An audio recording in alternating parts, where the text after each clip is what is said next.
What's up, YouTube? Welcome back to my channel. How you guys doing? If you guys are brand new here and you guys don't know what we do, don't worry, I'm gonna break it down for you guys. We talk about the most scary and creepiest videos on the net, on the web. That's gonna make us question everything. Seekers, sit back. Let's do what we do best, Seekers. Say it with me, y'all. Let's seek the truth. Create fire out of thin air. So look at the paper. There's nothing there. This man points his finger at it, and now there's a ring of fire on the paper. This shouldn't be possible, but we've been lied to about what the human body is capable of. Stay weird. Okay. What looks like real hair. So this doll was bald. Lucia had like really short hair, and now its hair is like really long. Mama. And like, and we just put hair gel in it, like a little bit. Okay, we'll take Chucky and go, please. Hey. A The giant hell? dragon. Yeah, dragon. Found on Google Earth in Taiwan. This stuff is just so crazy that all over the earth we have these amazing finds. And none of these scientists even want to talk about it, right? They push this dinosaur and this used to be bird nonsense. Meanwhile, we have these giant fossils of these dragons just all over the earth. I've seen so many just myself. These are just the spines. You know, you've seen the pictures and everything of dragons. They're based on a real thing. Even Columbus saw, when he discovered, quotations, America. Look at that. And still they peddle this nonsense about these birds that turned into dinosaurs. I already have like a 5-10 minute subscriber video on dragons, dinosaurs, or giants, because I believe they're using all these giant bones to make their own concoctions to say things that were supposedly here, billions, millions of years ago. They never tell us the truth about anything, but it's still all out there for every eye to see. By the way, I keep seeing these orbs in all different shots in Taiwan in these mountains. But guess what? San Francisco has just approved $700 sleeping pods to help people be able to afford rent, because rent there is around $4,000, and this is what they get. That's what they get. And first off, move your damn feet.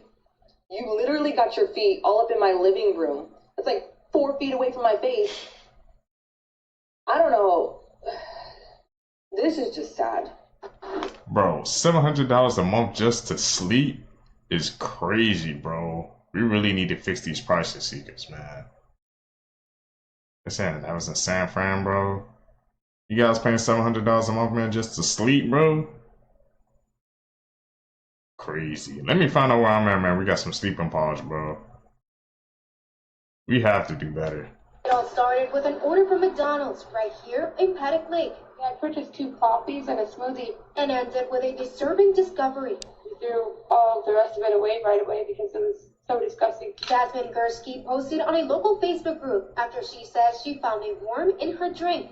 2 other customers who she says she doesn't know chimed in, saying it happened to them too. The worm came through the straw, it went into my mouth, I spit it out in my hand, and I was contemplating life because I've never had something that gross happen to me in my life. It's absolutely disgusting. Kenosha County Public Health says it received multiple consumer complaints about the worm and came out to inspect the restaurant on Monday. According to the report, management told inspectors they noticed worms coming from a sewage receptacle under their drive-through soda and ice machine over the weekend. A health officer said recent flooding may have caused a failure in the floor drain and tiles, allowing water to come back through the machine. Regular just tea expect a worm to be inside of it. No, yeah, and it's not just an earthworm, it's a sewage worm. So that makes it even worse. If you have a kid, you wouldn't want to feed that to your kid. Nobody would want to feed a sewage worm to their kids. I called the McDonald's location directly, and the manager told me they can't comment and referred me to their licensee. I spoke with a representative there who transferred me to another contact, but I did not hear back. According to the inspection report, McDonald's management hired a pest control company to service the area and plans to have repairs done soon. Kenosha County Public Health has now ordered a reinspection of the drive-through soda machine before it can be put back into service. Who helped us? Nah, we suing, bro. Seekers, man, if you went to McDonald's, man, you just drinking your drink, bro, a soda, tea, and you feel if you can worm in your mouth, nah, somebody gots to pay, bro. Simple. That is freaking crazy, man. You got worms, bro. Like he said, it's not a freaking earthworms. Those are sewage worms, man. These companies, bro, they just don't care. Sort better, this gentleman or this one? Just like the doors here. Put a pet door on it. Makes sense for us little people now. Now look at the weapons of wars, the cannons. They say that we carted these off into battlefields with horse and buggy. Loaded them up with massive cannonballs. At least that's what the narrative tells us. Well, let's take a look at some of these depictions of us little people operating these massive cannons. Sure, just lay them right on the ground or build some rickety wooden frame around them.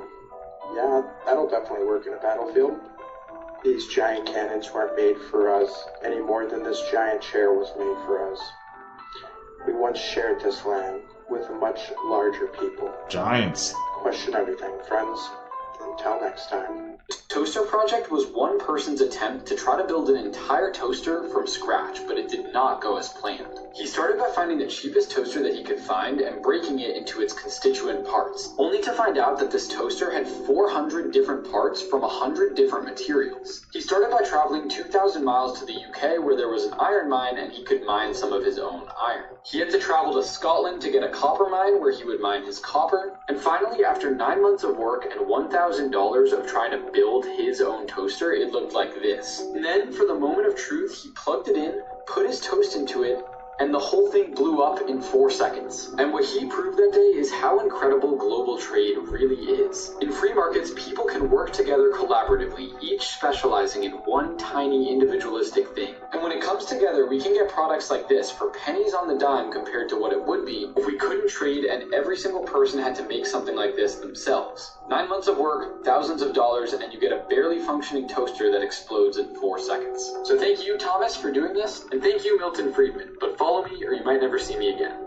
Damn. Watch, that shit is flammable. You see how it catches on fire? What the hell? You see it? So watch, hold on. What's that I'll put it in house this cup, so watch. I'm not drinking none of that. Shit, I don't want to.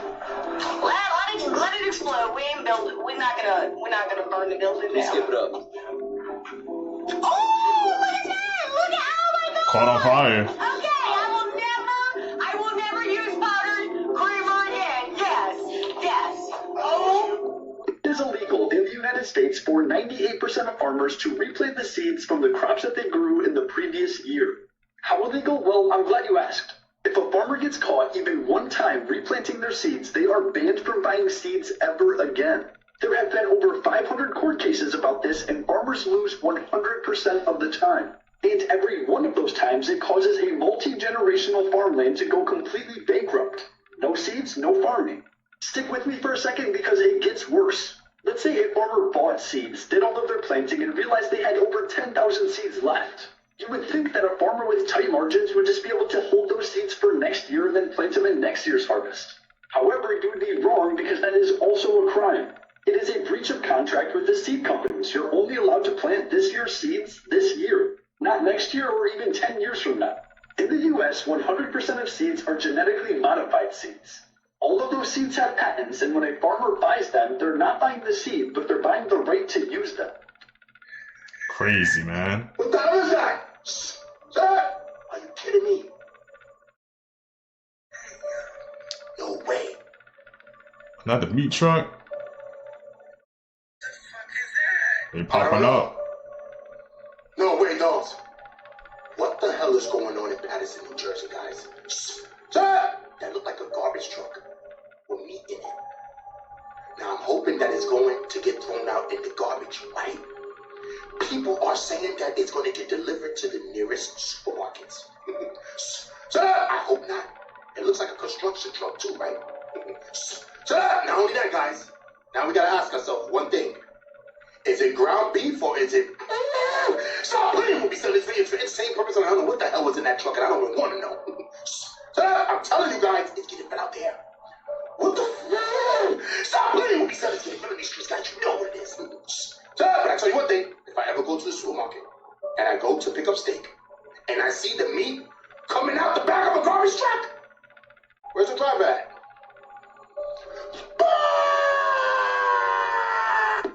You gotta be careful, man, about these meat companies, bro. I've been seeing these clips popping up, bro, about how these meat trucks just riding around, man, and people just oblivious to it. Like you said, what's in the back of those trucks, man? You know it ain't real meat, bro. So what is it? Archaeological discovery in Egypt unearthed a figure of a pharaoh with reptilian features. The figure with a leathery surface suggests it's not a statue, but a real being reported to be 9 foot with an injury under its left armpit. Maybe its cause of death. It wasn't mummified. Instead, it was buried unmarked in the Valley of the Kings, Egypt. So we got the pharaohs, they were reptiles, man? That's an interesting theory.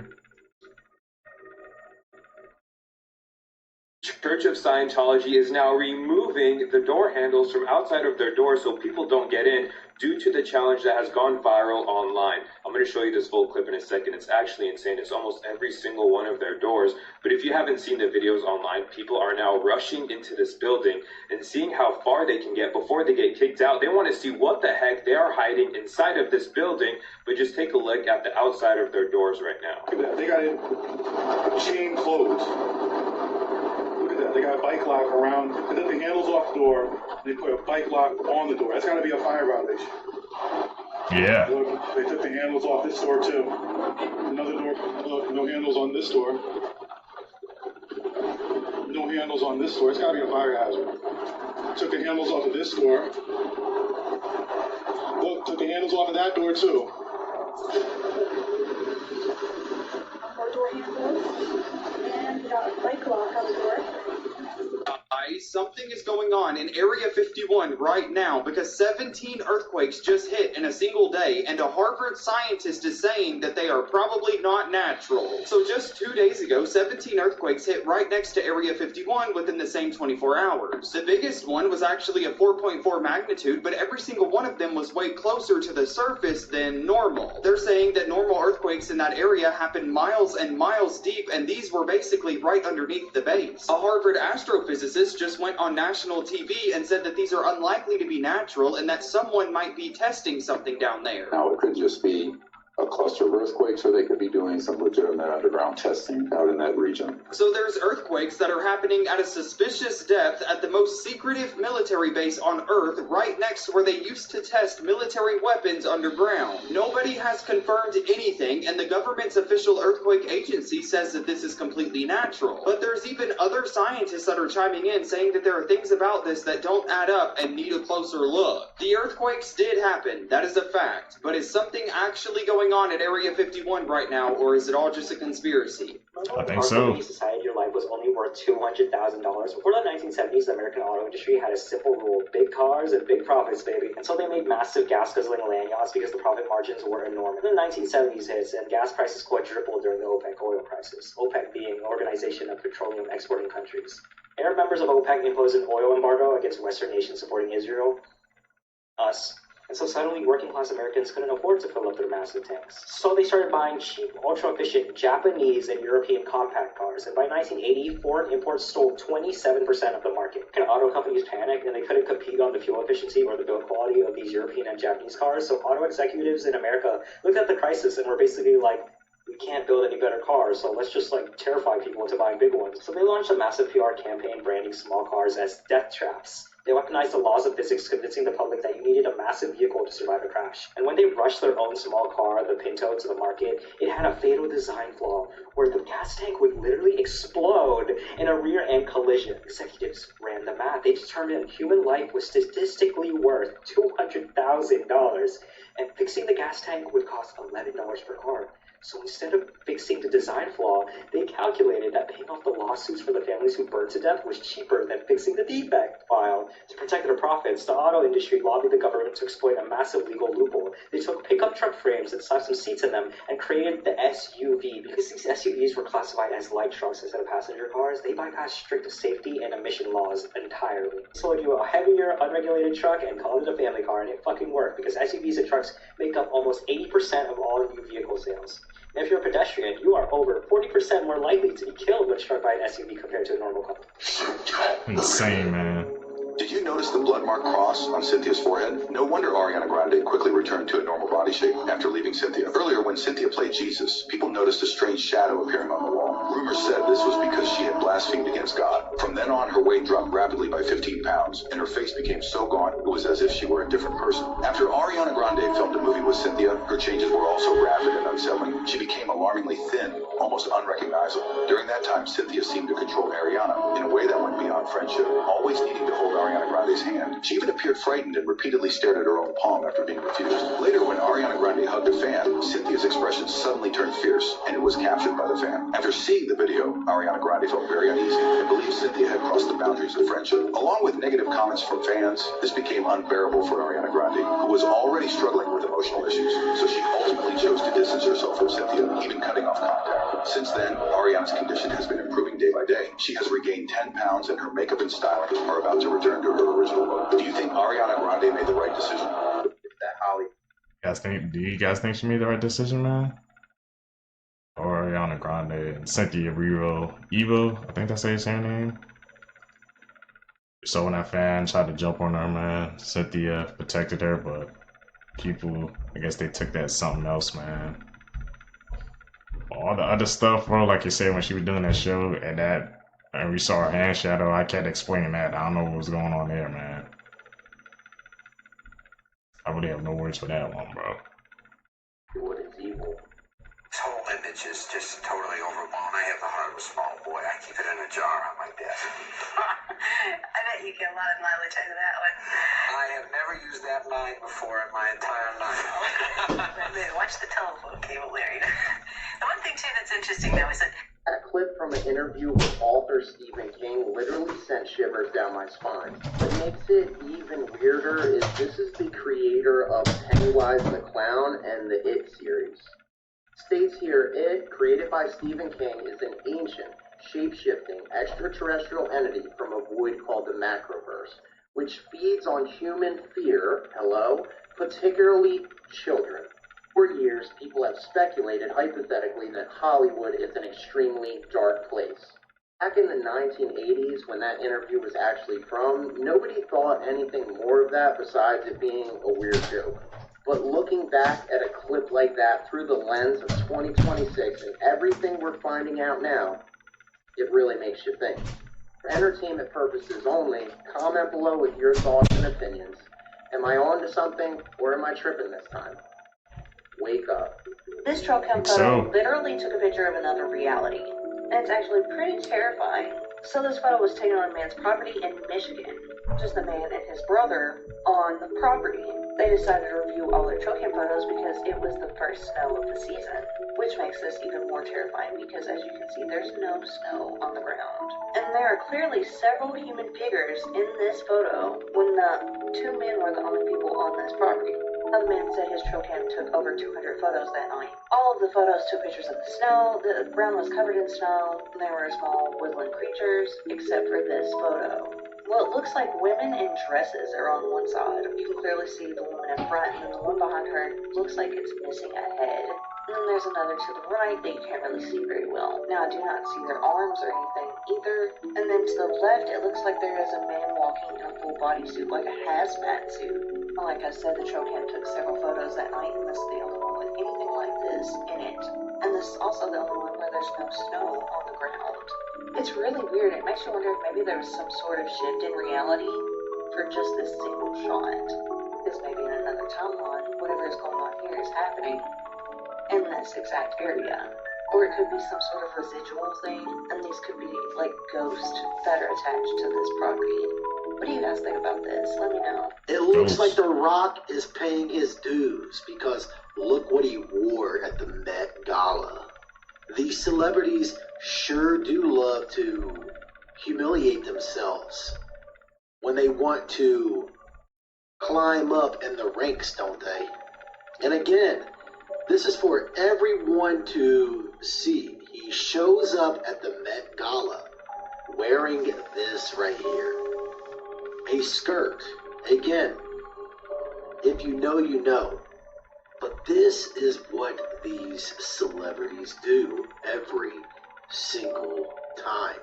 They go through all of these different things so they can stay in the positions that they are in. And The Rock is no different. Again, this is more humiliations out in the open, because this is what these celebrities do.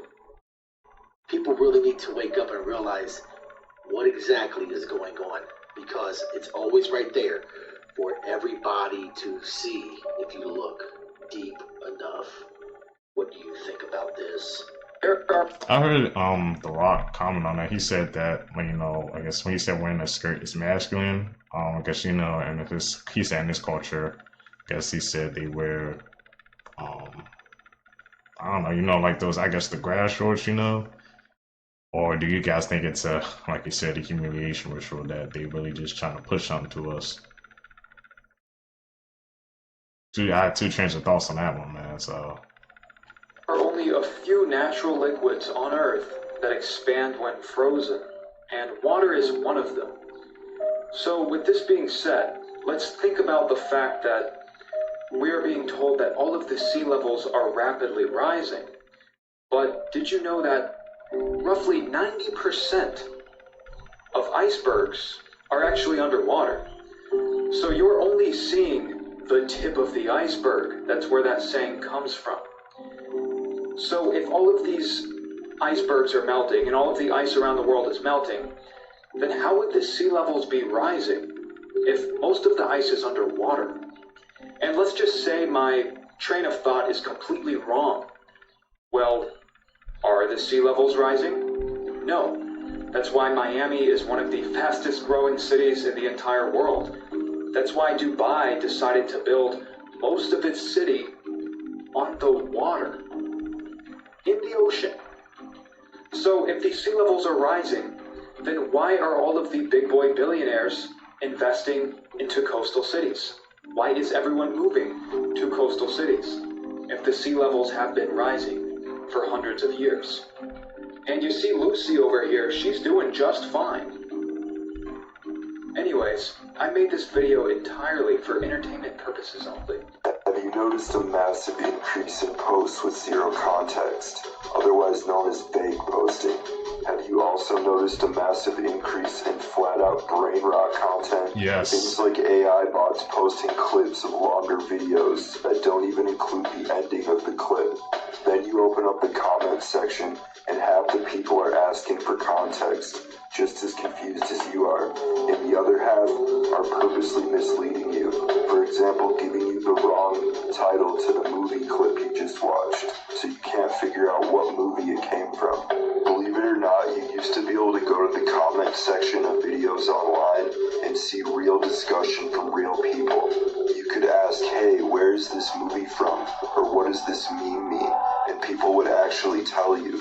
What do y'all think is the reason behind this phenomenon?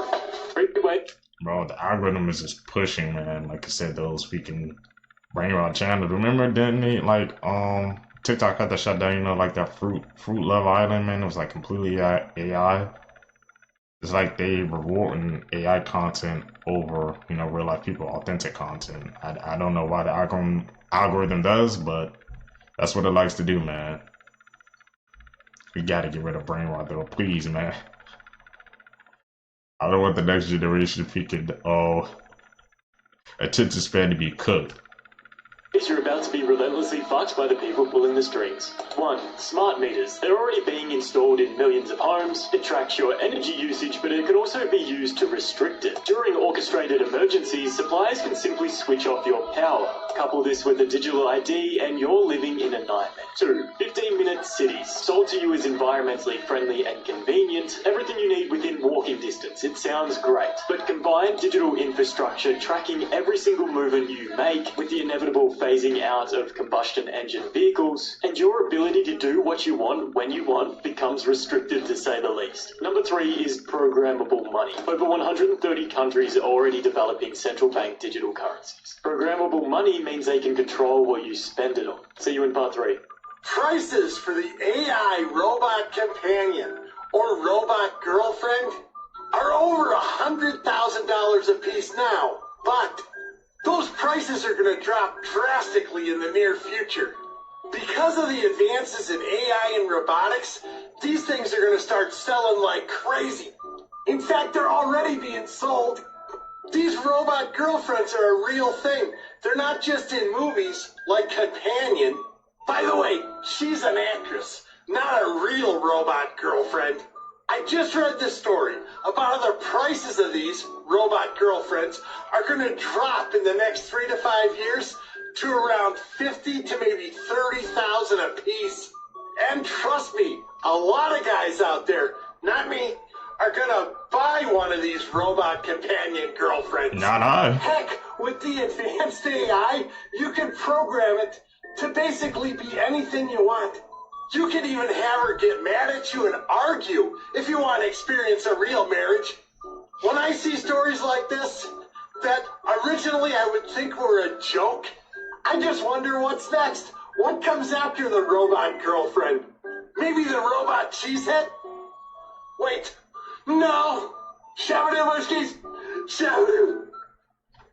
Please don't be one of those people who buys a robot girlfriend seekers. I'm begging you, man. I know y'all smarter than that, bro. Just go outside and touch some grass, man. You'll find somebody, bro.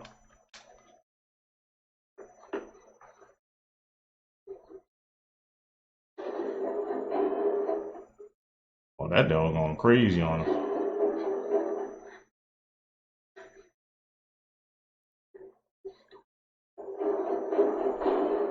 Like chomping its teeth.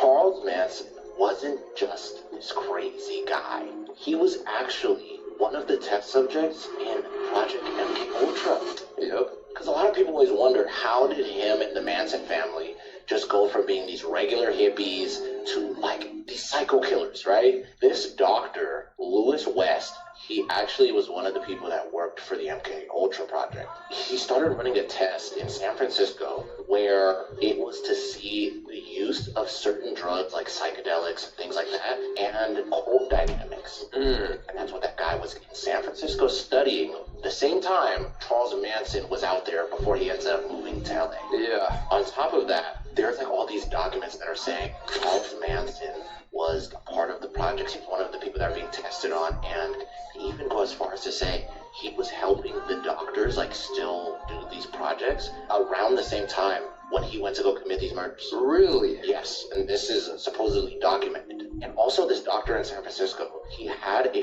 free health clinic at the time that Charles Manson and all of his followers would use frequently as well. So their connections were so much, it was insane. Yeah. And then there was also this weird ass thing of there was somebody that worked with that doctor as well. They actually stayed in Charles Manson's ranch. Small ranch? Bro, for like 4 months. Really? And they stayed there amongst all of the other followers. They were there for 4 months, drugs with them, all of the stuff that they were doing, and then went back and just reported all this stuff to these people at MKUltra. So like the whole time he was still doing the MKUltra shit Pretty while much. he was with his cold and everything. Yes. So like the whole thing was planned from So the the beginning. whole thing was planned from the jump, according to these documents. That's insane. They're hijacking our memories. They're implanting thoughts. And this is just the beginning of what is to come in a sci-fi episode, because the plot thickens and it gets much worse. Yeah. And when you realize that they can measure your brainwaves with a magnet that doesn't touch your head, you realize that your thoughts are not in your head. And they're part of this greater field that we are all connected by. And they're now trying to understand how we actually store memories, which is a developing process. Some of it is protein-based, and some of it is this theory that we basically store our thoughts in the cloud. So basically you're accessing your own Wi-Fi field. And this is why there is a difference of like meeting somebody in person versus doing something over Zoom. Our biofields are interacting right now. There are low-level frequencies that our brains interact on. So having that biofield, you realize that like, you have your own biofield, you are your own Wi-Fi, you emit your own Wi-Fi. And so then thoughts can be the process of some of that Wi-Fi coming in, mostly directed as life force and energy, which is why like how you practice your energy and how you maintain your energy can really direct how your thoughts come out. And they're not that creative. They literally are putting in front of your face this information that they've been had and have been implementing for a while, which is the reason why you see her talking about, oh, your memory gets stored up in the cloud, and then you go to your iPhone, and where are your memories stored? iCloud. Yep. You see the similarities of everything, because once again, you are the very thing that everything is based and modeled after. You are the blueprint. You are the greatest technology in existence. And didn't I say that the plot thickens and it gets much worse than that? One more clip. This is the world's smallest electric motor. It's just 0.4 millimeters, smaller than a grain of sand. Building it was a nightmare. A coil thinner than a human hair had to be wound, and 4 tiny parts carefully placed into a microscopic slot. Drop one piece, and it's gone forever. But when it worked, it opened the door for nanorobots.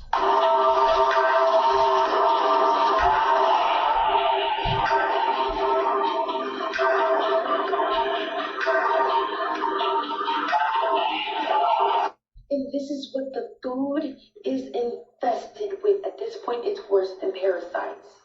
They're hacking us on an electromagnetic level in every way, to the point where your thoughts aren't even in your own. And you can be remote controlled with an Xbox from somebody's house in a whole nother state or country. Literally. Today's sci-fi episode. I love it. Of Lacey Fletcher, the woman who melted into her couch. Well, the people responsible for this have been sentenced. But let me remind you guys a little bit about 36-year-old Lacey. In 2022, she was found deceased on her family's couch, and apparently she sat there for 12 years without moving. So how exactly does that happen? Well, Lacey had severe autism and she was nonverbal, so she solely depended on her parents as her caregiver. But after years of neglect, she weighed less than 100 pounds. She was found covered in maggots at her own waist. And again, this is how the couch looked like when they found Lacey deceased. Lacey's cause of death was acute medical neglect, and ultimately her parents, Sheila and Clay Fletcher, were each sentenced this month to 40 years, but will only be serving 20 years in prison. Now, what's outrageous is that her parents, who went from this to this, testified that their daughter refused any medical attention. How can someone who couldn't communicate and completely relied on them refuse medical attention? A 36-year-old weighing less than 100 pounds. Let that sink in. This tragedy could have been prevented. There is no excuse. Gross habits that are case, actually man. good for you. It's healthy for your stomach to burp after a meal because it means it's getting rid of excess air. When you bite your nails, you're actually consuming some of the bacteria under your fingernail. As a result, your immune system begins producing white blood cells, which fights against bacteria. Children who bite their nails or suck on their thumb are less likely to develop allergies, according to research. Before the last one, I just found this super addicting game that you'll never want to get rid of. You build your own kingdom and destroy others, and you can get it right here. Showering strips your skin of its essential oils, which is necessary to keep it hydrated and protected. So it's okay to go without showering for a day or two. See, guys, tell me if y'all. I know y'all been seeing it in the freaking in the social media spheres, bro. Like, there's been a lot of freaking celebrities talking about how they really don't be shown at all, or like they only do it like, I guess like once a week or something like that. Please tell me y'all don't follow that, bro. Don't be funky, secrets. Secret rooms hidden in famous locations. In the Statue of Liberty, there's a small room hidden inside the torch, but no one can enter inside because it was damaged by the Germans in 1916. And although it was repaired, they still don't allow anyone inside just as a safety precaution. Mount Rushmore is famous for the 4 sculpted faces of the previous American presidents. But behind them is a secret vault, and inside is the secret Krabby Patty formula. Just kidding, they keep historical documents back there, like the Declaration of Independence, and the biography of the sculpture, and the history of construction, but no one can access them. Inside Big Ben, there's a secret room by the bell tower. Although it's no longer in use, it used to be a prison for people who breached the code of conduct, and I have no idea what that means. But before I show you the coolest one, I just found this game that you'll never want to get rid of. Build your own fortress and attack other people, and you can get it right here. The Tower of London is one of the most famous fortresses in the world. Underneath it is a pub that you can only get invited to by one of the other members. What is the dumbest reason you can think of somebody committing a crime? I'm about to one-up your thought right now. This man from Pennsylvania behind me named Benjamin Gowell killed his girlfriend because he didn't like her haircut. And just because he didn't like her haircut, he stabbed her to death. This happened on Sunday, November 3rd at 1 p.m. in East Hempfield, Pennsylvania. Police were called, the EMTs transported 2 people out, and 1 person was pronounced dead at the scene, so there was 3 people involved here. The victim was Carmen Martinez Silva. Her brother was also present there. I'm assuming he tried to fight the suspect, her boyfriend, off. Her brother would get stabbed in the skull, and Carmen would be pronounced dead at the scene. They found Benjamin Gowell's kitchen knife in his car. Apparently Carmen was a little fearful of Gowell, so she went over to her daughter's place. Her daughter gave her a haircut, and that just infuriated him for some reason. She was scared to go back, so she went to her brother's place. That's when she informed him she would like to end the relationship because he was being crazy. He knocked on the brother's door. The brother told him she is not here. He came back a few minutes later with a knife, stabbed him, broke through their house, and then stabbed her multiple times. This is all over a haircut. A haircut's the thing that apparently sent this guy over the edge. Now he has 3 counts of aggravated assault, a homicide count, an attempted homicide count, and a bunch of reckless endangering counts. Obviously, with his girlfriend dying now, he will probably be getting life in prison. That's a first-degree murder right there. Over a damn haircut, really? That has to be one of the most dumbest crimes we've heard yet. People, man, be doing the most stupidest things for no reason. Life in prison for a haircut. You have to hear this. An Uber driver claims that he actually picked up a group of ghosts. A man in Savannah, Georgia, a town that is well known for its paranormal activity, says that he used to work for a car service. One night, the man whose name is William was sent to pick up 3 ladies from Foley House, a historic bed and breakfast in the heart of the city. When he got there, he saw 3 women dressed up in what he described as Southern Belle outfits. He said that he picked them up and they got in the cab. They were going to Elizabeth on 37th Street. He said that they were all chatting and laughing in the back seat, and he was having a good time just cruising. Williams said that when he got to the destination, he turned around and said, "Ma'am, your fare is going to be such and such." But shockingly, there was nobody else in the cab. He called his boss to tell him the unexplainable story, but before he could begin, his boss grew angry, asking him if he had picked up the 3 ladies from the Foley House. He said that he did, but there was nobody in the cab. To this day, William believes that he picked up 3 ghosts instead of the paying customers that had requested the ride. Islands on Earth that if you Ghost go to, Uber? you will die. Up first is North Sentinel Island.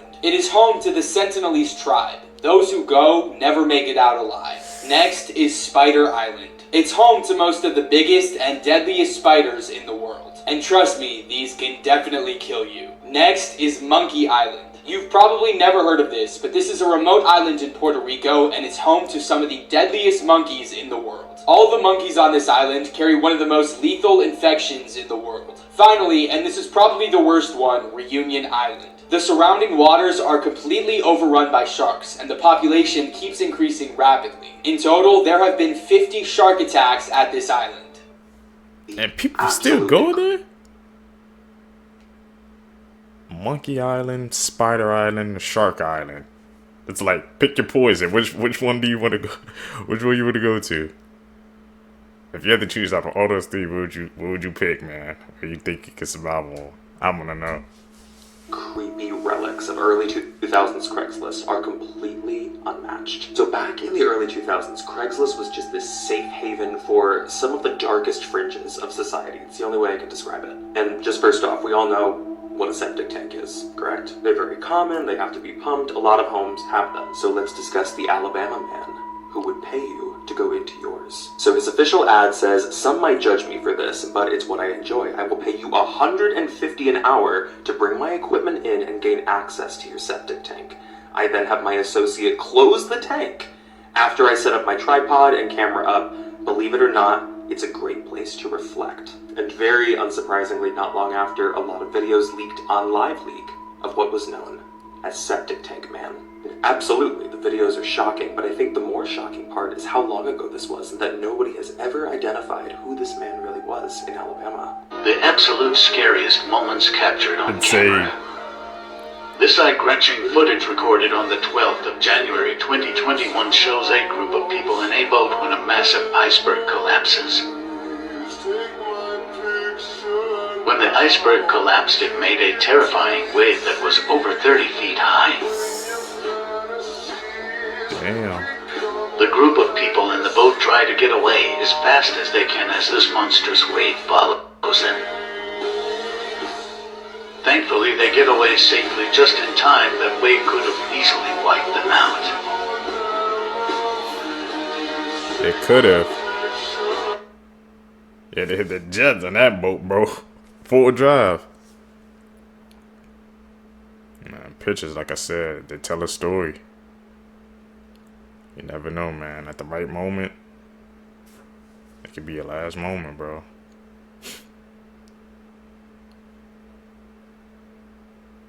Kids with Real Superpowers Part 1. This kid, whose name is this one, I don't know how to pronounce it, and he's called the Cat Boy because he can see in the dark. As you can see, he has very bright blue eyes, and when he was seen by the doctors and asked many questions, they ended up in the conclusion that he can see in the dark. But there are a lot of people who claim that this is fake. Do you believe it's true or not? When they entered the apartment, what they found was disturbing. The first thing that they saw was a skinny 4-year-old Benji with 2 big black eyes. But not just that, Benji had bruises all over his body. He also had an injury in his ear, and because of that, he had a gauze just like sticking out of his ear. The officer said that he was very skinny and did not look like a normal 4-year-old. When they asked why did Benji have all these injuries, Miranda and Brandon said that he had behavioral issues and that he would do this to himself. They said that he had a habit of constantly poking his eyes and ears, and that's why it caused those injuries. Then officers decided to bring Benji alone into the bathroom, and they asked him again, what happened to you? Benji said the same thing his parents said and told the officers that he did it to himself and that he poked at his eyes and ears. But when you watch the video, it doesn't sound genuine, and it kind of sounds like Benji was rehearsed and told to say that. They had locks on their fridge, on their kitchen cabinets, and everywhere where there was food. They also noticed a lot of cameras set up in the apartment, especially in the kitchen. From their point of view, it just looked a little bit odd. Why are there so many locks and why is there cameras everywhere? Now, they retrieved all these cameras and began looking at all the footage, and I was not prepared to see what I saw. I think this was one of the saddest videos I've seen in a while. Watching how this boy would sneak out of his room in the middle of the night to look for food, it literally broke my heart. It was said that before Miranda moved into the home, Benji was able to just go in and out of the cabinets and fridge and get whatever he wanted. But then these locks were added and it became more difficult for Benji to get food. These identical twin sisters were pure evil. In 1952, in the quiet town of Eldridge, there were 2 identical twin sisters, Emily and Evelyn. On the surface, they appeared to be normal, sweet girls, but beneath that, they hid a sinister nature. A new girl named Clara moved into town, quickly gaining popularity, which angered the twins. The attention shifted away from them, and they grew envious. One evening, they invited Clara to a secret gathering in the woods, promising her a magical experience. The next morning, Clara was nowhere to be found. The town buzzed with rumors, but no one had proof of what happened. Weeks later, the twins' mother, Lorraine, overheard a disturbing conversation while passing by their room. She pressed her ear to the door and heard the chilling words, "We need another one." Clara wasn't enough. Horrified, Lorraine burst into the room, but it was empty. On the twins' beds, she found 2 dolls, identical to her daughters, and a 3rd doll with Clara's face. The twins were never seen again. Some say they still wander the forests, waiting to claim their next victim. What do you guys think? Is that like a creepy folklore story? Because there'd be some realism to that. I think that's a folklore to me. I think that we heard a folklore story right there. But These are the scariest serial killers from each state, part 1. Up first is Nanny Doss from Alabama, also known as the Giggling Granny. She married 5 times and murdered 4 of her husbands. And the only one that survived was her first husband. She also poisoned 11 of her family members. Her first 2 victims were her children, who allegedly died from food poisoning. She got the nickname the Giggling Granny because she would always laugh at the crimes she committed. She killed 11 people and is definitely the scariest serial killer from Alabama. You telling me it's her own daughters? As of right now, this is definitely my top 10, absolutely top 5. It is easily one of the most uniquely effective horror movies. This movie is about a woman named Ella who is a stop-motion animator working with her mother. And when the mother becomes hospitalized, it is up to Ella to finish her mother's vision, which Ella doesn't really want to do. And with the help of this random little girl from down the hallway, Ella tries to create a film like no other. However, when the world of reality and the world of stop motion start to really bleed together, it's going to make you wonder for the entire runtime of the movie, what is real? Now, in my opinion, I absolutely loved this movie. I don't know if the director is a genius or accidentally one, because everything in this movie just somehow works, and it works without answering all of your questions. It is a very dreamlike and ethereal type movie, so from the start, you're kind of questioning about everything, which some people are going to love and some people are really not going to like. And it goes without saying, the stop motion animation in this is perfectly creepy. If you've seen any of the previous works of the director, take the weirdness and tone of that and put it into a movie. Now, as far as like what type of scares to be prepared for in this movie, it's a good mix of a lot of different things. A handful of jump scares here and there, but what is really effective is when the purpose of the movie is just to solely creep you out. But a warning to the squeamish, there are a couple of body horror scenes that can be kind of rough. They're extraordinarily well done. Just keep that in mind towards the end. Now, stop motion has a very limited run in theaters. Hopefully there's more showings in the future. But the good news is stop motion will be streaming on Shudder on May 31st. If you've seen this movie, what do you guys think? What if I told you the mother behind me you was seen that? feeding her sons to cannibals? Behind me is Klara Maurova. She's from the Czech Republic and she had 2 sons, Jacob and Andrej. Her and her sister were part of this weird cult called the Grail Movement. They believed by doing good deeds that they would go to heaven. Now here's where it gets dangerous. This cult also believed that they were free to commit any crimes they wanted to and nothing would affect them. And they were also cannibals. Things now got even stranger when her sister showed up with an adopted Norwegian child named Annika. She was 13 years old. Some people believe she was actually 30 and posing as a child. She was in a trafficking ring and had a lot of sympathy for her. Soon, Klara started to forget about her sons and started thinking about adopting Annika as her own. That's when this weird doctor started emailing and texting her out of nowhere. He claimed to be Annika's physician. She met up with him, he showed her her medical records, he gained her trust. The doctor said to Klara that you cannot adopt Annika because her sons are so mean to her. This was the doctor's plan all along as a cult leader. You guys remember that cult I was talking about at the beginning of the video? The doctor is like the head of this cult. He said to fix this, she needs to beat her boys as much as she can, for every little thing, and she fell for it. This was to cure their evil spirits. The doctor said these treatments are not working now. You need to take them to a cottage very far off from everyone else. She met up there. There were several people there, including her sister and Annika's brother. The boys were put in cages and tortured in every single way you could think possible. People there started to skin the boys and eat their flesh. They also made the boys eat their own flesh as well. And Annika, the 13-year-old, she kept saying the boys were still being mean to her to continue this abusive cycle. She was also part of that cult and she was not 13. The whole cottage shock therapy ended and they went back home. The boys were treated the exact same back home though by their mother Klara. They were put in a cellar and locked up in there. Annika was living life in a room with a ton of toys and got everything she wanted. She was basically manipulating Klara this entire time. Now here's the way that she got caught and it is crazy. Her neighbor was setting up a baby monitor for his newborn baby. Now, back in like the early 2000s, if you had a baby monitor nearby, it could pick up that signal and you could see what's in there. It could jam a little bit. He managed to see these boys tied up in cages in her basement. Could you imagine the horrifying look he had on his face seeing this? And he did what every good person would do. He called the police immediately to get them some help. The police came, everybody was arrested. Klara, her sister, and Annika. And it turns out Annika was a 33-year-old woman. Her real name was Barbara Sklorova. This is a picture of Barbara Sklorova right here, aka Annika, and she was the basis for the movie Orphan. In case the story is sounding familiar, it's basically Orphan. The doctor was actually the father of that girl Annika, aka Barbara. And Klara's sister was in on this cult the entire time and manipulated her. They all got about 5 to 10 years in prison. This story definitely had the wildest turn of events I've read about. 5 to 10 years after all that?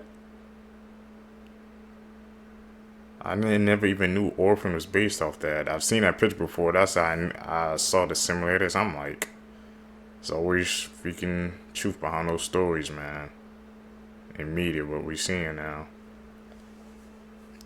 It's a shame. This is how you would survive if you were in a zombie apocalypse. It's Saturday. You're in your room watching Netflix. But alone though, because you're single forever. All of a sudden, you get an emergency alert on your phone. A zombie apocalypse is real and has just begun. The news report states that global warming melted a glacier that had ancient viruses in it. Those viruses spread like wildfire, giving humans erotic and aggressive behavior. The virus spreads by saliva, so it causes its host to bite uninfected humans, similar to rabies. To survive, the virus feeds on your flesh, slowly deteriorating anybody it infects. 1 minute into the zombie apocalypse, you start to panic, still processing what's going on, what you just saw. You call and check on all your family members, but you don't go to their homes because anybody can be infected and you're afraid. 3 minutes in, you calm yourself down, lock your doors and windows, and think about running to the gun store for protection and the supermarket to get food and supply. But you decide not to, because remember, where there are people, there are zombies. 20 minutes in, you realize you can't do this alone. You won't survive without a good crew. After all, teamwork makes the dream work. You call your loyal friends, families, anyone you know that can join your crew. 46 minutes in, you start thinking strategically. You wear all your leather clothes so that if a zombie tries to bite you, it's harder for him to get through. You leave your car because eventually it'll run out. It'll need gas. So you grab your bike instead. Plus, a car makes too much noise anyway. 3 hours later, you and your crew are finally all together. You're safer this way. The first plan of action is to get out of the city. It's crowded with people who can potentially be zombies. So you need to go to a more secluded area. You and the crew decide to go north, where the temperature is much more colder and can potentially make the zombies move a little slower. 2 days in, on your way out of the city, zombies attack. One of your crew members gets bitten. They tell you to take them out before they turn into a monster. You don't want to, but sadly you honor your friend's wishes and continue on. 3 days in, you guys are now living in a cabin you found in the woods. You don't have much supplies, so you and 2 of your crew members volunteer to go get some. All you have is a knife for protection. You guys find a local store 30 minutes away and grab everything you need. All of a sudden, zombies come running in. One jumps on your back before you can even react and tries biting you, but the leather jacket you have on protects you. Thank God he couldn't get through. You use the knife you have and take him out. You and your crew hop on the bikes to get away, but sadly one of your members get devoured. 5 days in, you can't stay in this cabin hideout anymore. It's surrounded by zombies. More and more zombies are starting to appear in the area. You and the crew decide that it's actually time to pack up and head out. You need better protection, so y'all find a local abandoned building. It's made of bricks, so this should be a little more safer. You block off all the entrances you can find. You need to recharge, so you all rest while switching shifts, being the lookout. 10 days in. It's only been 10 days, but it feels like forever. You manage to get more supplies more wisely this time. These supplies will keep you alive for days. You get non-perishables, like rice, canned food, beans, Stack and up. oatmeal. 1 month in. The area is swarming with zombies. You can't stay in this building any longer. You and the crew head to the docks to find a boat to travel in. It'll be safer this way because zombies can't swim. Finally, you guys find one and can sail to a new location. You guys jump off the boat to go find food. You have hunting and fishing gear. While hunting, all of a sudden you hear a loud whoop. It's a bear. Not only a bear though, it's a zombie bear. The virus is now spreading to animals. You and the crew make a run for it, back to the boat. 4 months in, you got no more food and the crew is starving. It's only 3 of you left and you're stuck on the boat. The engine will no longer start. It's out of gas. Zombie animals and people are surrounding the area. You pray, and you guys listen to the radio to figure out if there's any good news or any updates. Everything just seems hopeless. 4 months and 8 days in.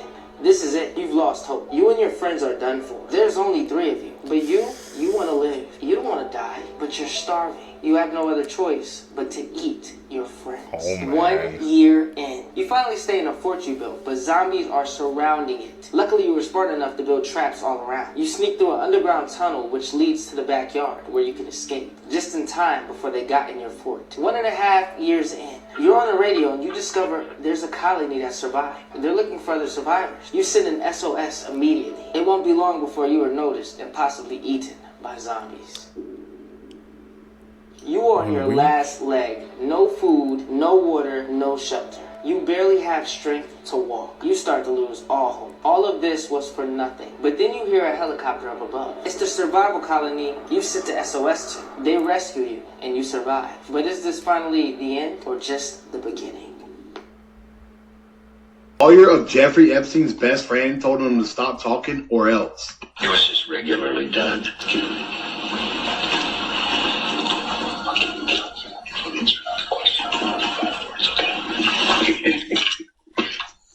Question, okay. What the fuck is this? Bro, son, I'm gonna shake that tree. Giant ass squirrel. What? Let me record.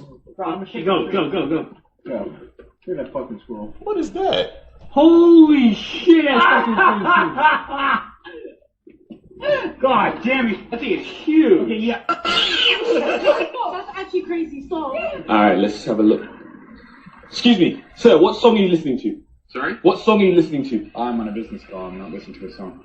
Fair enough. Okay, whoa! Rah! Excuse me, what song are you listening to? Playing Top 100 UK hits. The man them too inconsiderate. Are you mad? Smoking cigarette, mixing codeine up with a Finnegan. She got Are you AI? Are you AI? Excuse me, miss. Hi, please. Excuse me, miss. What's your my name? God. My name is Joy. Joy. Joy, the AI robot? That's great. He's your creator. Bro, this is mad, you know? Mad things. AI's gotten to another stage, you know what I'm saying? Wait. Bro. Are you gonna crash into me if I stand here? It's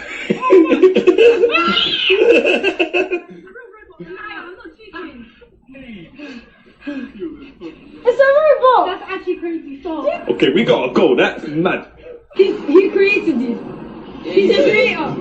He's your creator. Oh, that's the creator. It's him. It's him. It's Are you the creator? I am. What's your name, though? Calvin Scott. You created her. I did. Why? Why? For humanity. For the greater good. What a nice species.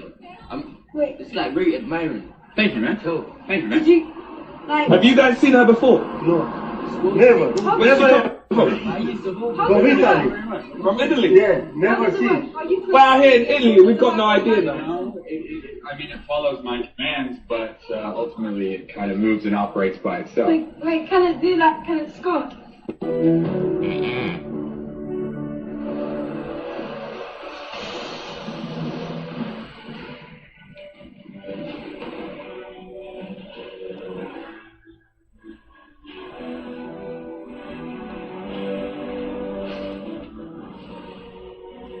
She looks like that.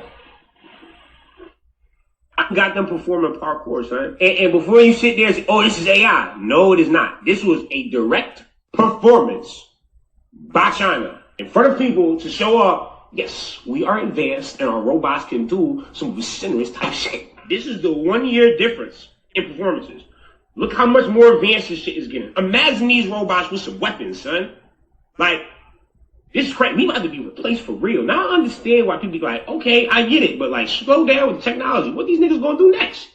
Like, fuck. They about to take over. Because if I was a robot, I'd be like, wait a second. Nigga, y'all are violent. What's y'all doing? Yep. I really want to thank you all for coming to my island.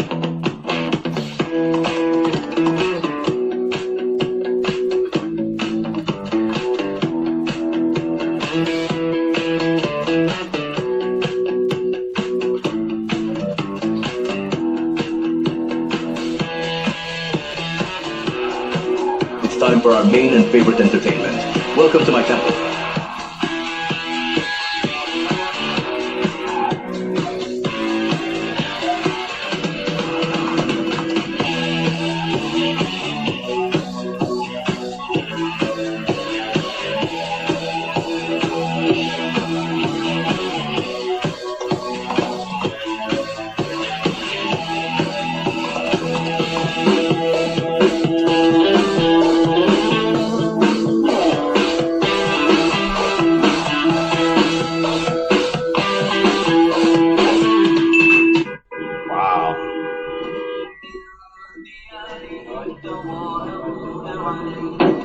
Oh, we out. What the?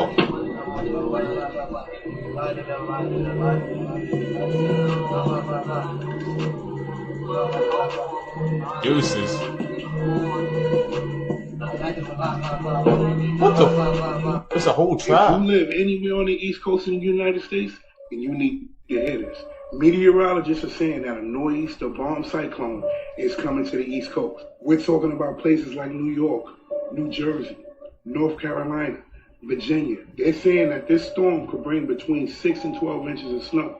They're also saying that conditions from this storm will affect up to 150 million people. Mind you, they're saying New York might get hit the worst. And New York just got hit with a whole lot of snow. It's almost 28 days after it snowed, and New York still has snow.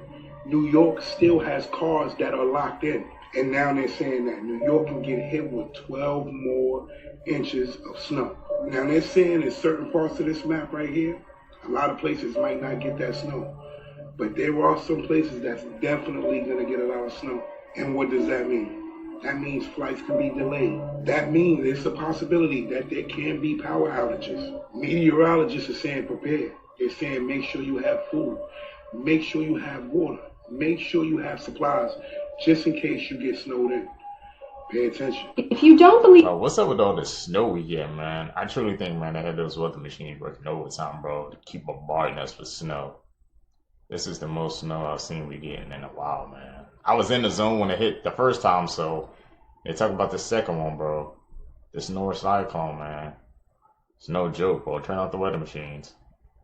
Even aliens, can you please provide me a proper explanation as to how the Pyramid of Giza, the northern coordinates, are somehow the exact speed of light? Down to the 7th decimal is a little spooky. And I refuse to believe that humans were that smart on their own at the time. Especially 4,000 years ago without an iPhone. I could just Google these things, but I don't know. Anyways, this is my driver, and this is my Radmore fit. If you like it, you can shop their webpage, and I tagged them in the video. But I'm going to try and get this to go over that first marker. Everything is starting left today, so if I can open the face right and fix that, it'll be epic. Speed of light. Easy. This interview with a cannibal went terribly wrong. This took place on an episode of Believer with Reza Aslan. He's a scholar in religious studies, and in his show he goes to different places and learns about different cultures. In this particular episode he went to India to study the Agori. The Agori is an infamous tribe that is known for eating for ritualistic and religious reasons. The Wild Boys went to see them like 20 years ago, and they also had like a really sketchy experience with the same guy. In this interview, Reza is forced to consume something that he did not want to consume. And afterward, a member of the tribe got very angry. Okay. Maybe I'll take this off right now and then... Just thank you. Thank you. Why are people on that side of the river so afraid of the Agori? Why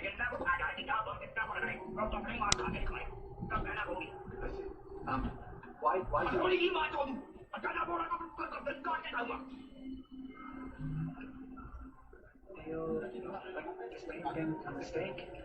Just like somebody distracts him. Yep. You can be polite.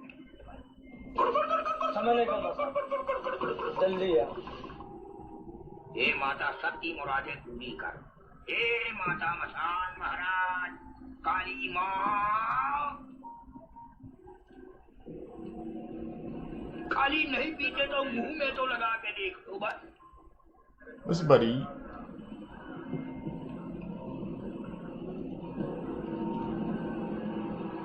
Oh no, we out.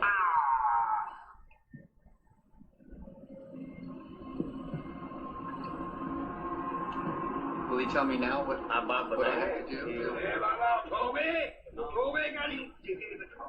So, so now he's being not polite with me and he knows. Oh my goodness. Yeah, it's time to go.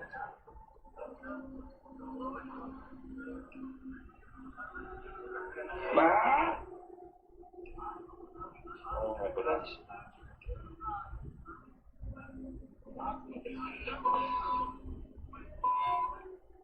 Yeah, bro.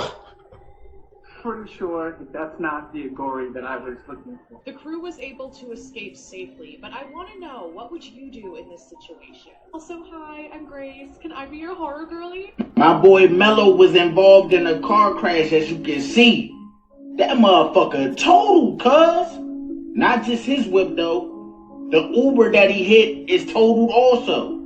This happened around 5 o'clock in Charlotte. So in the video I'm going to show, they say LaMelo was trying to hit a left when the Uber was going straight. So who's at fault? I'm pretty sure it's going to be Mello, right? Bow. Damn. I heard they said Mello like terrorizing. So after the crash, he got into another car and he drove away. Ooh, the whole wheel is gone, bruh. He ain't injured though, so that's a good thing. They said the other driver got minor injuries, so he gonna be good too, but he probably about to get paid. Cause like I said, it looked like it's Mello's fault. It don't even look like he was hitting the left. I don't know what that man was doing. He probably was texting to some shit. I don't know. But y'all let me know how y'all feel about this down below in the comments. Bro, everybody on TikTok saying freaking LaMelo like terrorizing the streets, bro, when he be driving, man. There's like clips that was coming out of him pulling out, I guess, the arenas after he was done with the games, and people were like, bro, he cannot, yeah. I don't know, man. That's a wild situation, though. It still looked like he was trying to turn left, but I didn't see it. Check this footage out here, y'all. So this was captured on a game trail camera. As you can see, this deer here was captured on camera, and you're going to see some more deer that was captured on camera. But the strange thing is, you're going to see this black figure start to emerge from the back. Just keep watching. You see this deer turns and look. These deer here are just looking around. But keep watching. Here it goes. Check it out. I see it. As you can see, he's right there and he walks over this way. He pans over that way. Yep. Check him out, you guys. This was recorded in the background. See that black figure? Looks like he's walking on 2 feet. Vehicle confirmed. And this was recorded on the game trail camera, you guys.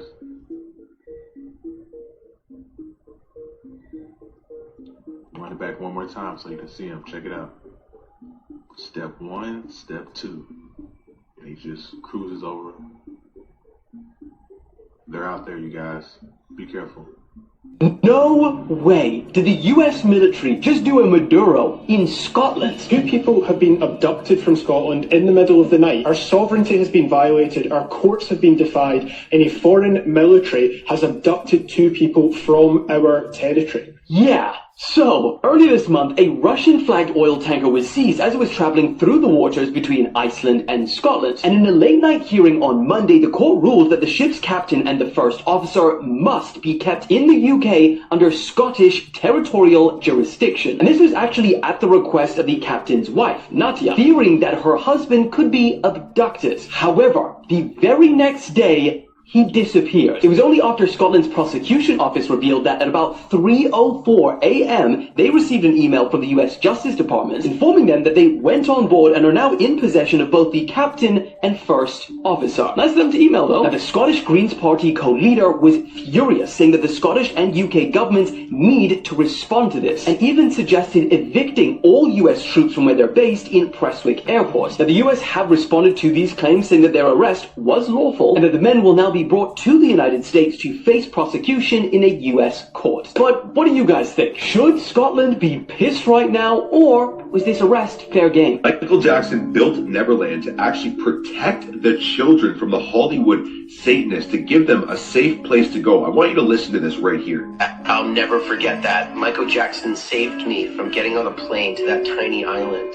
So they're saying Neverland is where Michael Jackson took children to protect them from what was being done on Epstein's Island. Because he was going against their regime, they punished him and they flipped the script and made it appear as if he was the one abusing them. Now this all starts to make sense once you look into the files and you realize Michael Jackson was never in the files. You have celebrities like Macaulay Culkin who came out and said that he was trying to protect the children. He defended Michael. And when you start to look in to what Michael was saying and how they were slandering him and how he would never do the things that the media was saying he was doing, you could see how genuine he was. You could see how much he loved children, how much he was trying to protect children. That's why he built Neverland. He knew what was going on in Hollywood. He was right beside all of it. He was seeing it with his own two eyes.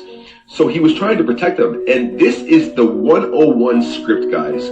When someone is trying to expose and protect what these elitists are doing, they will flip the script. They will slander that person. That way it takes the, image off of them, and they can continue doing what they were doing. It was the opposite. Neverland Ranch was the opposite of what they said it was. He was trying to protect the children this whole time. Now, Michael's been gone for a long time now, but one thing that I've always realized in this journey is the truth always comes to light at some point, and people are waking up to this truth, to realize that this guy was a legend. He was trying to protect all these children, save them, built this ranch with his own money, took his time to save the children. So we need to pay him our respects. We need to pay him our apologies for anyone that thinks anything else, because he was a legend and a king. Peace and love. Y'all really got me fucked up now. What? This 32-year-old Japanese woman, let's stop there. Ain't y'all supposed to be one of the smartest niggas out here? You so smart, you want to marry intelligence. What the? Everybody say, oh, God made Adam and Eve. He damn sure ain't make Eve in bot 361. Then look at her little dumb ass right there. Looking like somebody off Dragon Ball Z. The power is too strong. Ain't no way. I'm sitting here and I'm thinking about all the shit that's going on in the world. Y'all be worried about the wrong shit. And look at her. Propped up with her goddamn cell phone. Fuck. We doomed. If this what some of the smartest niggas in the world doing, we doomed. We are doomed. It's a motherfucking Black Mirror episode. And I would tell God, but he see this. He see all this. You know what I'm saying? I'm still gonna tell him, matter of fact. 1945. In 2026, man, we got people, man, they're freaking AIs, bro. We're officially cooked, man. She was spitting, bro. And like I said, when she get made with the damn, like, freaking DBZ scouter, bro, it's power level over 9,000 hitter. Like, what the heck was that, bro? And people really need to go touch some grass, bro. Find an actual connection. Here in the Empire State Building, there was an accident where the elevator snapped and a woman inside plunged down 1,000 feet, 75 stories, and survived. And this is how the elevator shaft looks like. Well, yeah, exactly. They broke the cable where she was on 78, and she went all the way down. She goes Guinness Book of Records for the longest elevator fall. And luckily she did survive, and she lived a very long life. So that is so impressive. So imagine falling right through here. But luckily that's not going to happen. It's a very safe building now. Nowadays it takes less than 1 minute to reach the 86th floor, and then you can go all the way up to the 102nd floor through the crown of the Empire State Building with these views. Stay curious, my friends. Also found Jeffrey Epstein's Minecraft account. What? Yeah, they found that he was actually a Minecraft YouTuber. It's always the Minecraft YouTubers that are doing this, eh? I did not know about that. They found an email in the files from YouTube. Yeah. It's replying about a comment that he commented on a Markiplier video. What? Yeah, so they looked at the channel. Channel's called Guns A-Blazing 7378. What makes it so sus is his Minecraft videos, he didn't actually use a voiceover or narration or anything. Okay. But the Minecraft skin Gavin is very Jeffrey Epstein, and it's very sick. Look, it is. No. And look how it's dressed. Oh no. Yeah, bro. What the? Messed up. Yeah, I thought I knew about the Fortnite, but I'm like, Minecraft too? Insane, bro. I didn't know he was on Minecraft too. And that's why civilization falls apart. Pay attention to the signs. The sun is getting closer. Time is moving faster. We are taught to pay attention to these things. A major shift is happening right now, and people don't have a clue. You're more worried about which celebrity is getting married or divorced. There are no celebrities in my time. No movies at all. Entertainment, as you know it, is gone. Now remember, I told you guys that symbolism is going to be their downfall. Now mind you, my city, Evansville, Indiana, was mentioned in the Epstein files about 25 times. Now you can see the symbol right behind me, and what does that look like? That looks like the boy lover symbol. Now when you go around the corner, there's also a Freemasonic building. Now this is the Freemasonic building around the corner. Now, I always thought something was weird about the city because every Democratic president that we ever had always came to visit Evansville mysteriously. Because the democracy in itself is the personification of the deep state shadow government, who was known for human trafficking, drug trafficking, that's interconnected with the Vatican. Because like I said, symbolism is going to be their downfall. Another thing that you got to understand about Evansville, Indiana, this is a Freemasonic city. So there's an accumulation of sellout pastors and sellout politicians. And mind you, Evansville is in the middle of everything. So this is a hub for trafficking. And like I said, every Democratic president that we ever had came to visit this city mysteriously. Really? And I went to many different homeless shelters that hand out free books of my own publication, and they rejected the publication and said it was too much propaganda, and they said it was too radical. It was almost to the point where they want to keep the homeless people in the city in a degraded state to the point where they're able to be trafficked. So that's why it's imperative to understand what's taking place in your city. That's what everybody should be doing. Stop worrying about the world. Worry about your hometown and find out what the fuck is going on.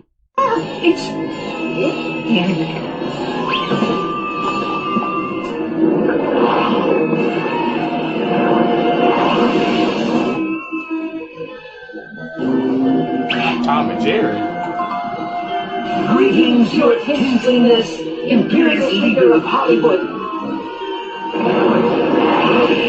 Question. Are the Illuminati real? And if so, why haven't I been invited? Garfield, where are you? I know you know. I know you know. Now, for those of you experienced... Yeah, I was like, and then, I don't know if you've had this, but I've had people throw millions of dollars in my face to do something I didn't want to do. And, like, just, you've been up here. Oh, they're in the room. Yeah. Go my way. Yeah. It's open time. Yeah, you want me to keep talking about it? By all means, let's keep talking about it. But don't do it. Yeah. No, of course. Giants are real. Wow. And this footage made a lot of people uncomfortable. During a live interview, Mr. Yeshing noticed two figures sitting in the audience. He stopped mid-sentence and asked them to come up on stage. The moment they stood up, you could tell something wasn't normal. These weren't just tall people, they were estimated to be 10 to 13 feet tall. Later, Yeshing said, "This is the tallest person I've ever seen." And here's why he couldn't let it go. If there had only been one, it could have been a medical anomaly. But there were two, same build, same proportions. That's when he realized this might not be an exception. It might be a group, because sightings like this have been reported around the world, different places, same legends. So maybe the question isn't whether giants exist, it's how long they've been standing right in front of us. Y'all all fake for not telling me this map existed. It's been around since 2018 and I just found it last night. This map is like my brain on a piece of paper. You don't understand how crucial this is. Again, y'all fake for not telling me this existed. We're going to do a full deep dive on this map because there's a lot to it, okay? I'll zoom in for you. We're going to start right here with the solar flash, the great solar flash, because everything kind of centers around it, and then we're going to move on to the rest of the map, but we can't do it on this app because I'm on an account warning, and I'm afraid that if I slip up, fuck up, they're going to take this account from me, and I'll lose all of you, okay?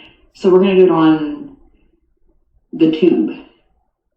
So please, if you would, if you have been with me for a long time, you know that the April 8th, 2024 Great Eclipse was a pivotal moment in my content creation career, if you can call it that, okay?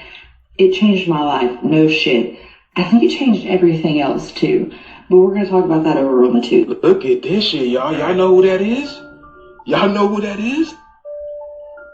Even Stevens? What?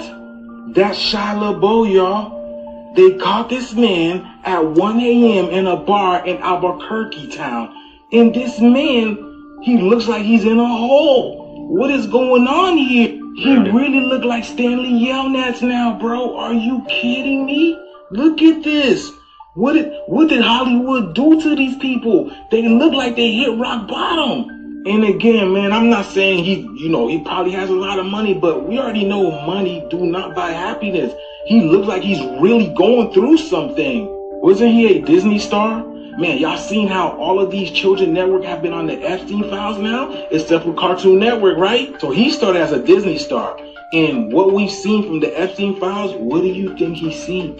What do you think he's seen? Do you think he's reflecting on all the truth that's about to come to the light, y'all? I'm telling y'all. But yeah, y'all, Stanley, I mean, Shyla looks like he is in another dimension, literally, man. And now with Hollywood shutting down, man, we're probably about to see a lot more of this, man. That's probably why we're seeing all these celebrities on TikTok now. But yeah, y'all, the age of Aquarius, the shit is here. Let me know what you guys think about this video. Let's get it. School, part A. Talk about it. Pocahontas was 12 years old. She would entertain white colonists by doing cartwheels without wearing any clothes. This is actually one of the few things we know about her that's indisputable thanks to so many written accounts.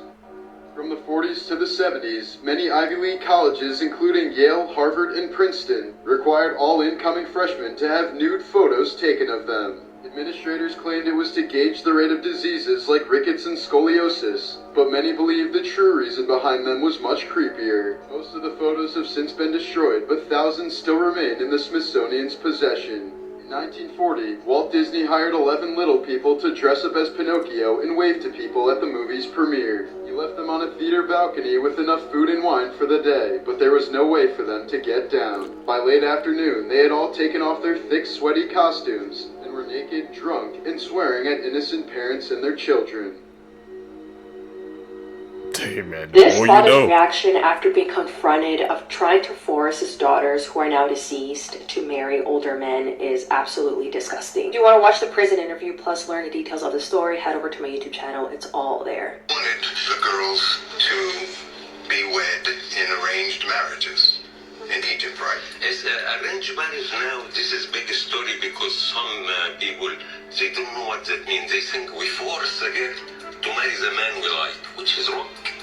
Amina later wrote about her fears that you intended to, and these are her words, quote, sell them to the highest bidder, to an older man that she did not love in a land that she said she hated. Okay. What do you think about it? Very funny, really. I'm laughing. Did you see me? I laugh. It's very funny. Crazy history you were never taught in school. When Al Capone reached prison, he was diagnosed with neurosyphilis and eventually paroled early due to his limited mental capabilities. Only 3 objects have ever been found in the Great Pyramid of Giza. Pieces of wood, a copper hook, and a ball made of diorite, all discovered in 1872. Chang and Eng Bunker were conjoined twins who were brought to America at 18 years old to perform in a freak show. They escaped and settled in North Carolina, becoming U.S. citizens, owning slaves, marrying sisters, and producing 21 children together. 3 men escaped Alcatraz in a raft made of raincoats, and the FBI never found them.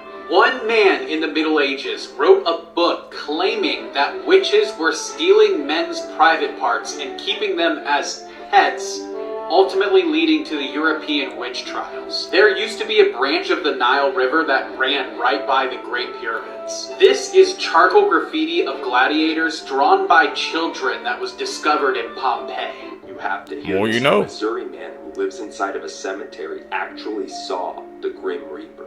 He said that he was in his house watching TV at about 3 o'clock in the morning when he heard a huge crash outside. Oh my gosh. Soon after he heard sirens and I decided to step out and see what was happening. I walked through the graveyard like a dumbass. Cars, Damn it, man. firefighters, and an ambulance arriving. He walked through the I wish he cemetery would attack to me in get a this better shit. view of what was going on. As he looked down from the top of the hill, he saw that it was a horrific car accident, a head-on collision between 2 cars, during which one of the drivers actually died at the scene. You got it closer After to watching exactly what I police said and than the other paramedics guy, but took you a left look, out the part where I decided scared to the start cop. heading home. But then, all of the sudden, And he when heard I something jumped in drop bed with down Amber, from the tree beside pulled the him. covers He up over turned my around head. to see what it was, and standing right in front of him was a strange, gray, faceless, humanoid figure. His heart jumped up into his throat and he abruptly beelined it back home. He continued to hear this creature behind him, but he never sort of looked dumbass. back. He got home and immediately locked the doors.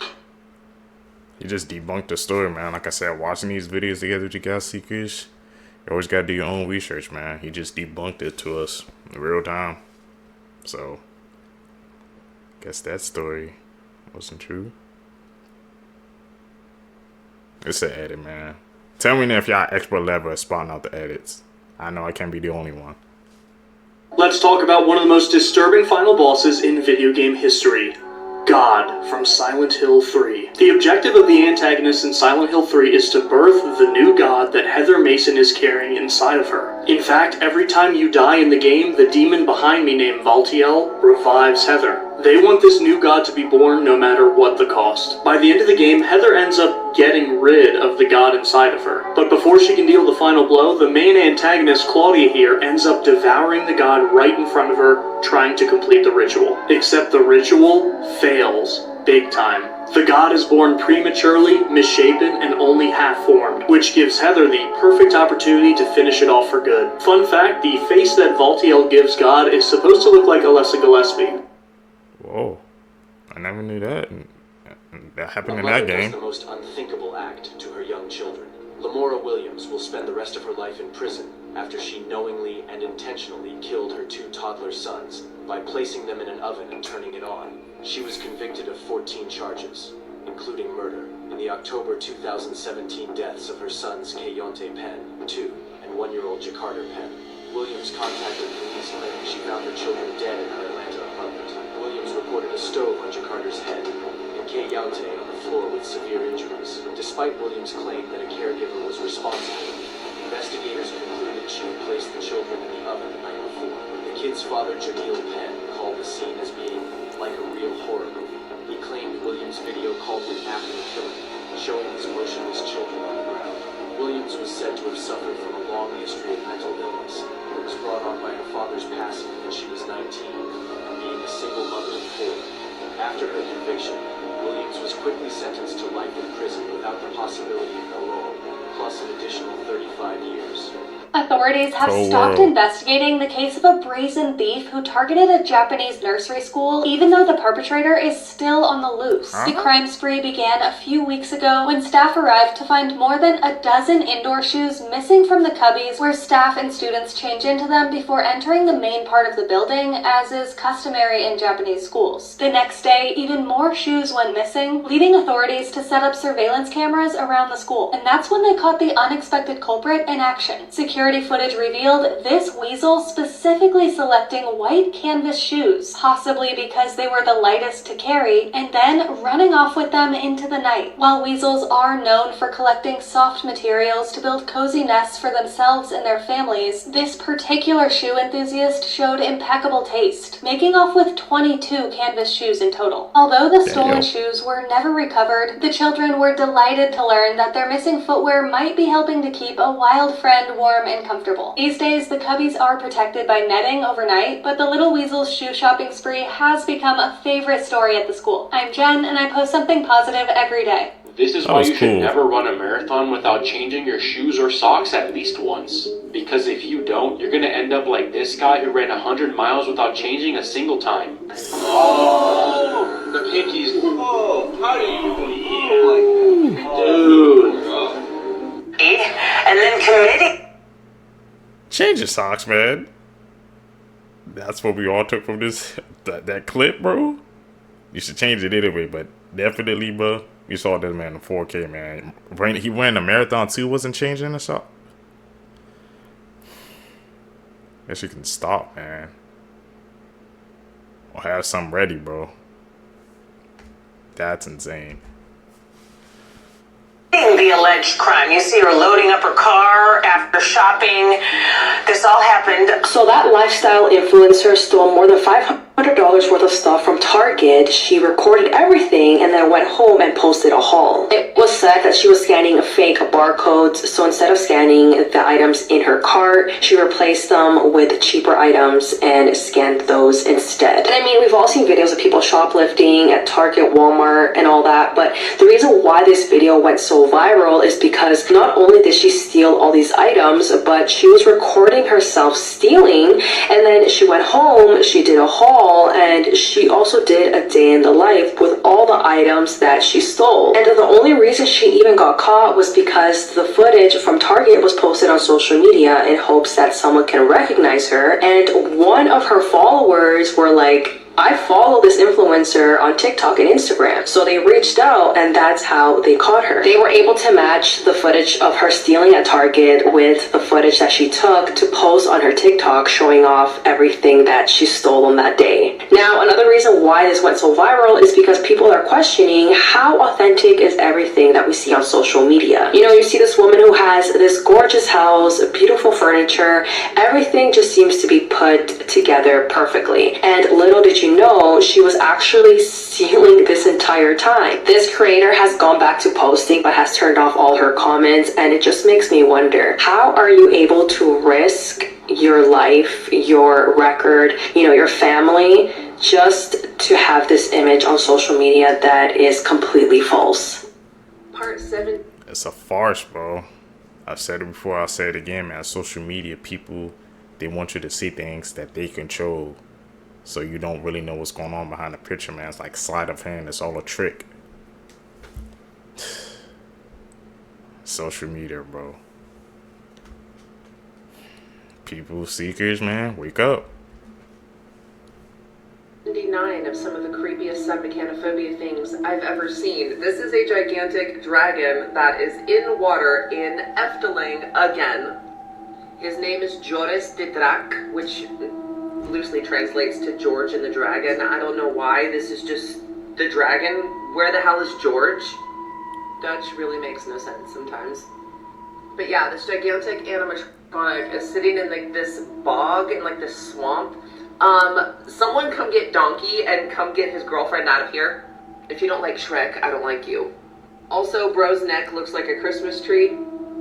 Here's another terrifying photo of it. Can you imagine falling in this dirty water with this gigantic moving dragon that spits fire? I couldn't. Also, you actually see it when you're on a roller coaster. So you can either see it when you're walking on the path, or if you're on a roller coaster and you go right past it. I'd be screaming for 2 reasons. The video I have doesn't show it in the actual water, but it shows it breathing fire, and it is very creepy the way it moves. So let me know how you would feel if you were to fall in the water, or even just see this thing normally. I wouldn't like it at all. Me either.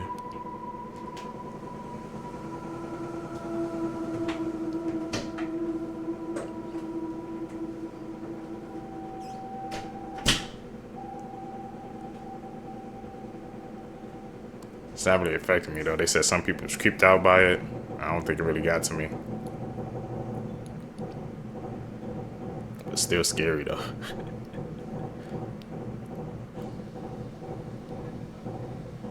That's the edit, man. Come on. We see through that. There is something, though, that I have to tell you that I have not told you throughout this entire documentary.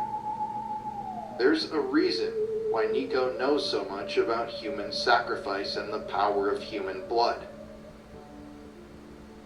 I'm gonna let Nico explain all this to you himself.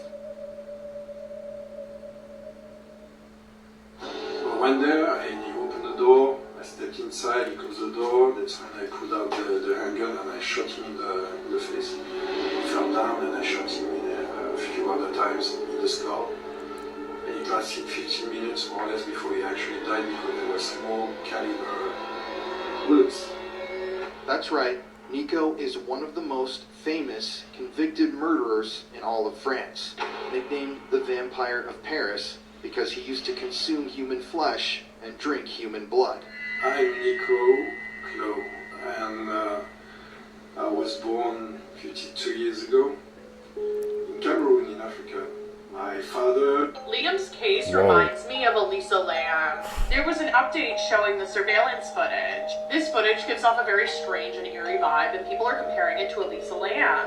His behavior in the footage seems very odd and confusing, similarly to what happened at the Cecil Hotel. In both, something feels very off and unexplained. Also, of course, I'm not trying to make light of any tragedies, like this is really sad, I'm just talking about what's going on. The Cecil Hotel is infamous for its history of unexplained death, criminal activity, eerie events, and this viral footage of Elisa Lam in the elevator before her mysterious death. It's become a symbol for conspiracies and urban legends and just mystery. The surveillance footage in both cases are leaving people wondering what happened before and after the cameras caught the moment, because in both, everybody's saying something is off. Cecil Hotel is famous for all of the history of creepy and mysterious things happening there, and that's why people are really curious about it. In the same way, when a celebrity like Liam starts acting strangely, it catches a lot of people's attention. Do you think something deeper is going on? Hit the plus for more conspiracies. It really helps when you interact. When I tell What's you going this on with story, Cecil the Hotel? No Sleep subreddit kept me up all night. First of all, posted anonymously, but it's from a child psychiatrist living out in New York City. Now, he claimed he had an experience in the middle of the night when he woke up. He said he found a child scratching at his apartment window with bloodied fingers, which, as unnerving as it is, he had chalked it up as maybe some kind of creepy anomaly. However, the following night when he woke up in his bedroom, he sensed some kind of a presence in the room. When he turned over in his bed, he came face to face with the same boy who was staring at him from the edge of his bed. So somehow this boy had broken into the apartment, and he eventually led the psychiatrist to his home in the city, which happened to be a foster home. And as it turns out, he had been returned from a number of foster families who all thought there was something wrong with him. Eerie coincidence, the next day this psychiatrist finds out he is appointed to the boy as his patient. It was like this child was stalking the guy. And if you gotta know what happens next, this is the opening plot for Before, now streaming on Apple TV. Stillwater. I can't believe I've been making these videos for almost 5 months, and I have not talked about the terror of Stillwater. By the way, I am very sick right now, so if I sound like a frog, that's why. Stillwater is one of the most terrifying things, especially to me, but in general, it is very, very dangerous and filled with millions of microorganisms, including brain-eating parasites. You don't want to ever fall in this. Oh, and by the way, those stairs being under the water like that for I don't even know how long, if you were to go on those stairs, they would immediately break with the weight of your body, and you would crash down and be in that water with all of that underwater stuff. Underwater mechanics, underwater stairs, no thank you. Who wants to go in the Stillwater Ussy? Not me. This is an abandoned pool that I found a picture of. Look at all the lovely infectious diseases just chilling on top like that. Here's some more images to music. How do you feel about all these? Not I. I will not be on this. Brain eating amoeba? They need to freaking put like a warning sign or When I tell something. you this story on the No Sleep subreddit kept me up all night. First of all, posted anonymously, but it's from a child psychiatrist living out in New York City. Now, he claimed he had an experience in the middle of the night when he woke up. He said he found a child scratching at his apartment window with bloodied fingers, which, as unnerving as it is, he had chalked it up as maybe some kind of creepy anomaly. However, the following night when he woke up in his bedroom, he sensed some kind of a presence in the room. When he turned over in his bed, he came face to face with the same boy who was staring at him from the edge of his bed. So somehow this boy had broken into the apartment, and he eventually led the psychiatrist to his home in the city, which happened to be a foster home. And as it turns out, he had been returned from a number of foster families who all thought there was something wrong with him. Eerie coincidence, the next day this psychiatrist finds out he is appointed to the boy as his patient. It was like this child was stalking the guy. And if you gotta know what happens next, this is the opening plot for Before, now streaming on Apple TV. Should I check that out? Dangerous man on Earth dubbed as the White Masked Man. There is some creepy ass stuff going on in Mexico at the moment. You may have seen this video a long time ago. Now you probably remember at the start of the year and last year when we had the whole urban legend and talk about the Serbian dancing lady. This is quite similar, but something really creepy about it. But this guy has actually been in the headlines for quite some time when he broke into the news back in 2023. Now this white man is often spotted around the streets of Mexico just walking around never wearing anything new. He lurks around and has what looks like blood coming from his mouth non-stop. Now you would think this is just a Halloween costume, but he has been wearing this every single day for nearly 2 years now. One night, apparently a young girl was just doing a jog through her town in the evening. She spotted this guy on the other side of the road just stood there, waving and staring at her. As far as we know, he hasn't actually committed any crimes, but we actually don't know. And many people are saying he's taking a lot of inspiration from the Terrifier. Is this just a guy who is cosplaying, or is it something a lot more disturbing? And what the hell is Bro eating? Yeah, what was in Bro's mouth, man? I do not know. It looked like he was foaming at the damn mouth. And it did seem like he looked like Art the Clown. Don't let those other eggs get to his head, man.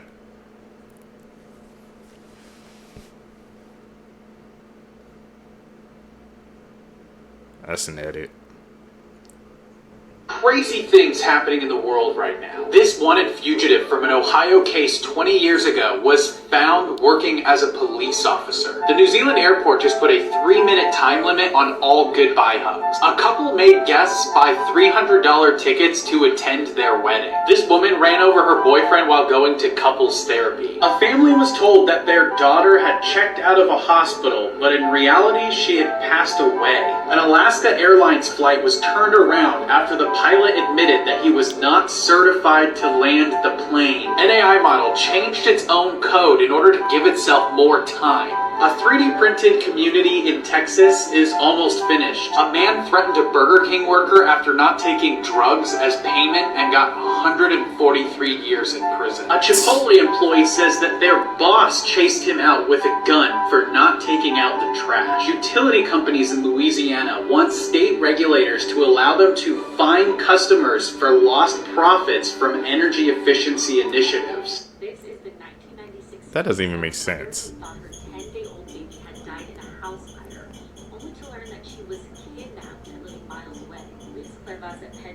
Were the parents of Kelly Marvera in Philadelphia, Pennsylvania. One night a house fire broke out and authorities told the parents that their 10-day-old baby Delimar had perished in the fire. And it wasn't until 6 years later that Luce was at a birthday party and saw a little girl named Aaliyah and instantly had a gut feeling that it was actually her child.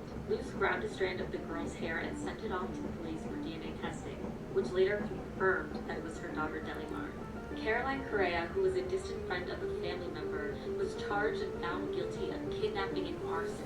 She was living with Delimar just 15 miles away in New Jersey. Correa was sentenced to life in prison. Delimar was returned to her real family and now at 26 years old is speaking out in a 3-part documentary to explain what life was like coping with a brand new family. Someone made a... Imagine, man, you think your daughter, your child is going through that pain and going at a random birthday party, having a gut feeling, and finding out that, bro, one of your friends took your child. I can't even imagine what that's like, man. This world, some bizarre things goes on. Punch-Out style horror game, and it's absolutely free.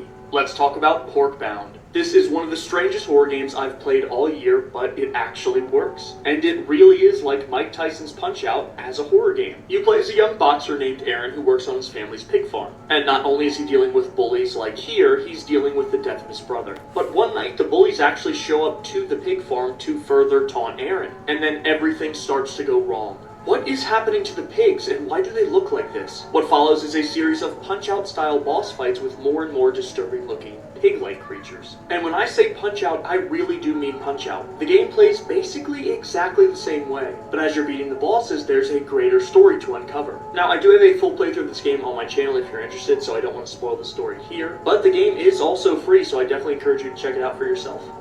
Punch-Out? Talking about the possible serial killer in Grand Junction, Colorado, let me tell you about one of their most infamous murder cases. The Blacks were a picture-perfect family of born-again Christians until November 13th, 2001, when Michael came home to a pool of blood. His wife, Jennifer, and 6-year-old daughter Abby missing. The back door was left open, Jennifer's purse was spilled out on the floor, and her jewelry was missing. But when authorities looked at the crime scene, something was off. If a stranger had broken into their home, why would they leave items of value behind, like guns and cash? And why would they move the bodies in Jennifer's van and return it to the family's garage? In May the following year, investigators start digging through the Mesa County landfill, and after removing 3,000 tons of trash, they find the mummified remains of Jennifer Black, wrapped in a tent and surrounded by trash from her husband's workplace. Michael was convicted for only his wife's murder in 2004, but 13 years later he got a second shot at freedom. It turns out a juror lied on her questionnaire about being a victim of DV. In 2018 he got the same result, life in prison without the possibility of parole. And despite being convicted twice, he refuses to reveal the location of his 6-year-old daughter Abby. It's believed her remains are still... Disgusting, man. Truly. Be your own blood.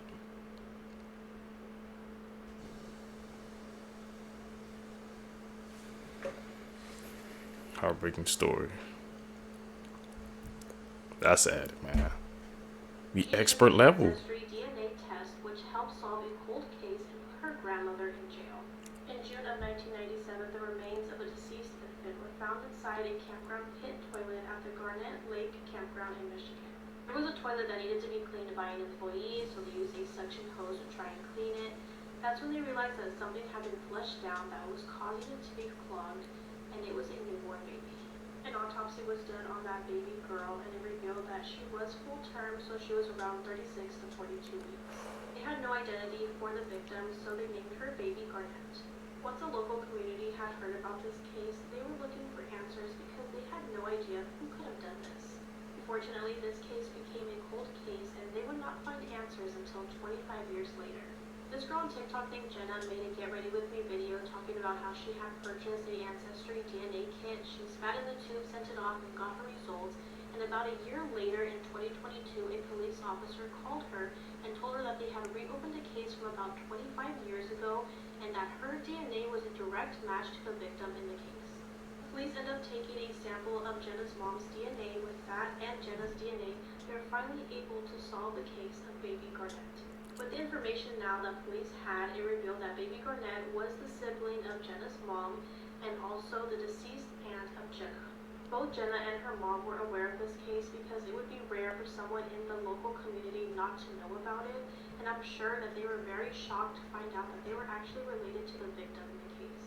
In July 2022, Jenna's grandmother, Nancy Gurwatowski, would be arrested. She would be charged with murder, involuntary manslaughter, and concealing the death of an individual. The state alleges that Nancy had delivered the baby at her home and did not seek any kind of medical intervention to try and save the baby. Instead, she hid the baby in an outhouse in the campground. In October of 2023, Nancy was released on a bond, but she had to stay home and wear a GPS tracking device. In May of this year, it was revealed that Nancy would stand trial for the case. Nancy is expected to appear for a motion hearing in court on December 12th, and I'm sure we will get some more information soon. This is all the information that is out there right now. I'm going to tag Jenna's account in my caption so you can go check out her video so you can hear the story in her own words. And remember to go get those DNA test kits. What if I told you that the Church of England banned Christmas in 1647? Well, you can't spell Santa without Satan. So, is Santa Claus really Satan, the devil in disguise? Think about it. Do you really believe people just made up a story about a 350-pound man stuffing himself down your chimney? No. The World Book Encyclopedia admits that this concept originated from the Norse legend of Hertha, a so-called goddess who would appear in fireplaces to bring good luck to the home. A devilish spirit could easily pass through a chimney and a fireplace, right? And it doesn't stop there. Druid homeowners would leave treats, milk, and pastries to appease this god who came down their chimneys. Sound familiar? That's right, it's all about worship. Even today, many religions leave milk and food in front of their idols. Now let's talk about stockings, leaving them out for Santa. This tradition is eerily similar to witchcraft practices, where socks or personal items are used in spells to target the victim. Just like how, as kids, we're told to leave teeth out for the tooth fairy. It's the same trap. So, yes, Santa will leave you some great gifts in your stockings, for sure. Oh, and here's the kicker. The word Santa is a true anagram of Satan. Yet many people believe Santa Claus is based on a priest named Saint Nicholas. But guess what? That priest never even existed. The Second Vatican Council in the 1970s openly admitted it was all a fabrication. And don't forget, people used to call the devil Old Nick. They're rubbing it right in your face. Some speculate this nickname comes from German and Scandinavian words, starting with Nick, which were used for dangerous supernatural creatures. So, who's really coming down your chimney this Christmas? Follow my backup account and leave a comment for part 2, because there's more to this than meets the eye. I'm gonna go ahead and say this is just a joke for entertainment purposes.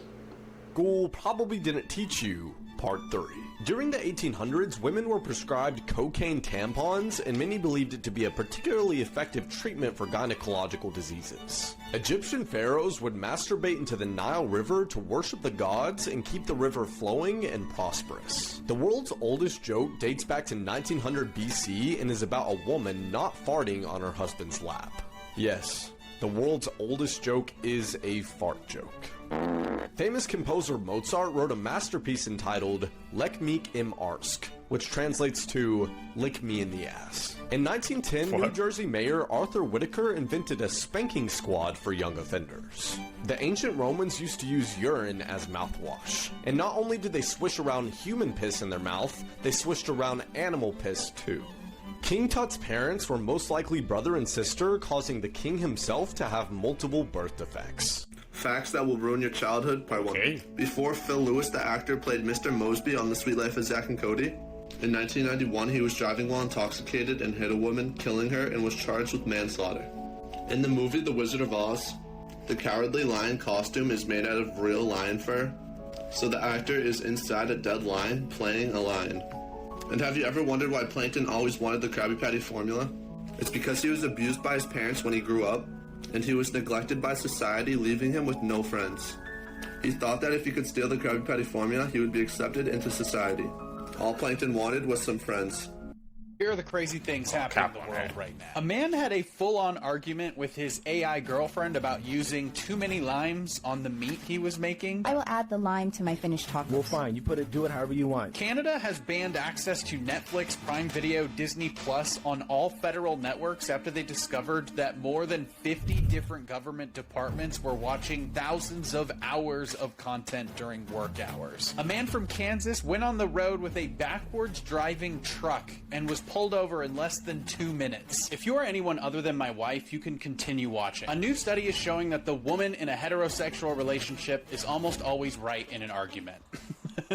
A radioactive wasp's nest was found at a facility in South Carolina with radiation levels more than 10 times what the federal regulations allow. LeBron is apparently demolishing his $40 million mansion to build his dream home on the same lot. It's kind of crazy, to be honest, but he's the greatest basketball player of all time, so he gets to do what he wants. Things that actually happened at Disney parks that'll scare the hell out of you. Part 4. This one is super creepy. But the spirit of a man haunts Disneyland's Space Mountain, and sometimes people see him fall off the ride. Maria Westgate, a former cast member that worked at Disney, said, and I quote, Mr. Wedway died while helping build the ride and never got to see it finished. Sometimes he'll ride next to you. When I worked at Disney, we'd have guests screaming that there was a guy next to them on the ride who was there but fell out. Now that is super creepy. This one's super scary and sad. In 1991, a girl tried to scare her cousin on Disney World's Haunted Mansion, but fell out and got dragged under her car.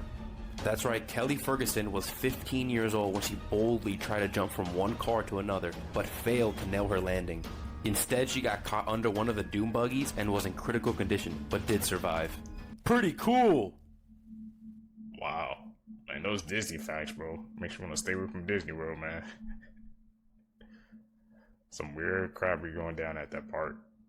This video was sponsored by National Geographic. Stay with me now. Hot take: Jaws is the greatest movie that never should have touched the screen. First of all, they were only supposed to shoot for 55 days. It took 159. They made not one, not two, but 3 animatronic sharks at $150,000 a pop, just for 4 minutes of shark screen time. The sharks malfunctioned so much you had the crew calling them flaws. The movie caused legitimate anxiety attacks. For the director, this filming was such a septic show that 27-year-old Spielberg thought the only real-life victim of Jaws would be his career in Hollywood. Except the project grossed $260 million domestically, becoming Hollywood's first summer blockbuster and changing the landscape of the film era. It also inspired a greater interest in sharks and eventually led to global conservation efforts. Even the OG author Peter Benchley would dedicate the rest of his life to marine conservation.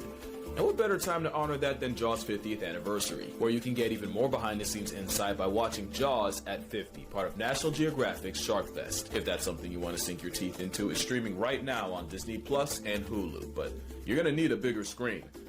Not really. The more you know. Story time on how I found out there was a hidden camera in my room. For years, this teen's father secretly watched her through a hidden camera in her bedroom. Rebecca was 16 years old when she was woken up by her stepmother at 3 a.m., freaking out because she went through her father's phone and found a camera app which was installed in Rebecca's room. This camera was pointed directly at Rebecca's bed, hidden behind the wall, poking through a tiny gap. Mind you, at first the stepmom was furious. Not only did she find out about this hidden camera, but her husband was subscribed to several OF accounts and doing other questionable things on his phone. The next morning, Rebecca confronts her father and he gets super defensive and said that he installed the camera because she was sneaking out with her boyfriend. Rebecca does admit that her and her boyfriend were sexually active and her father knew. Her father proceeds to tell Rebecca to just bring her boyfriend over and approves that they can be alone in her room with the door closed, and he even installed a lock on her door so they had more privacy. So you mean to tell me this entire time this man was watching his teenage daughter and her boyfriend doing God knows what? Also, his initial excuse was completely contradicting because Rebecca's bedroom window had bars on them, so there was no way she could have been sneaking out from her room anyway. She eventually told her mom, who lived in a different state, and they reported this to the police, but nothing was done and the case was closed. Keep in mind, this man was recording his own daughter in her room. Imagine what else he had on that phone. And what's crazy is that the stepmother turned against Rebecca and completely changed the story and said that she actually knew about the camera and it was put there for security purposes, which is BS because she's in the video looking for the camera with Rebecca at 3 a.m. Since finding this out, Rebecca cut ties with her father and nothing was ever done.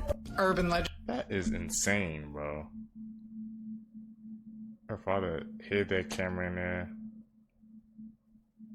looking at God knows what. The fact that the stepmom turned against her too, and he got away with it.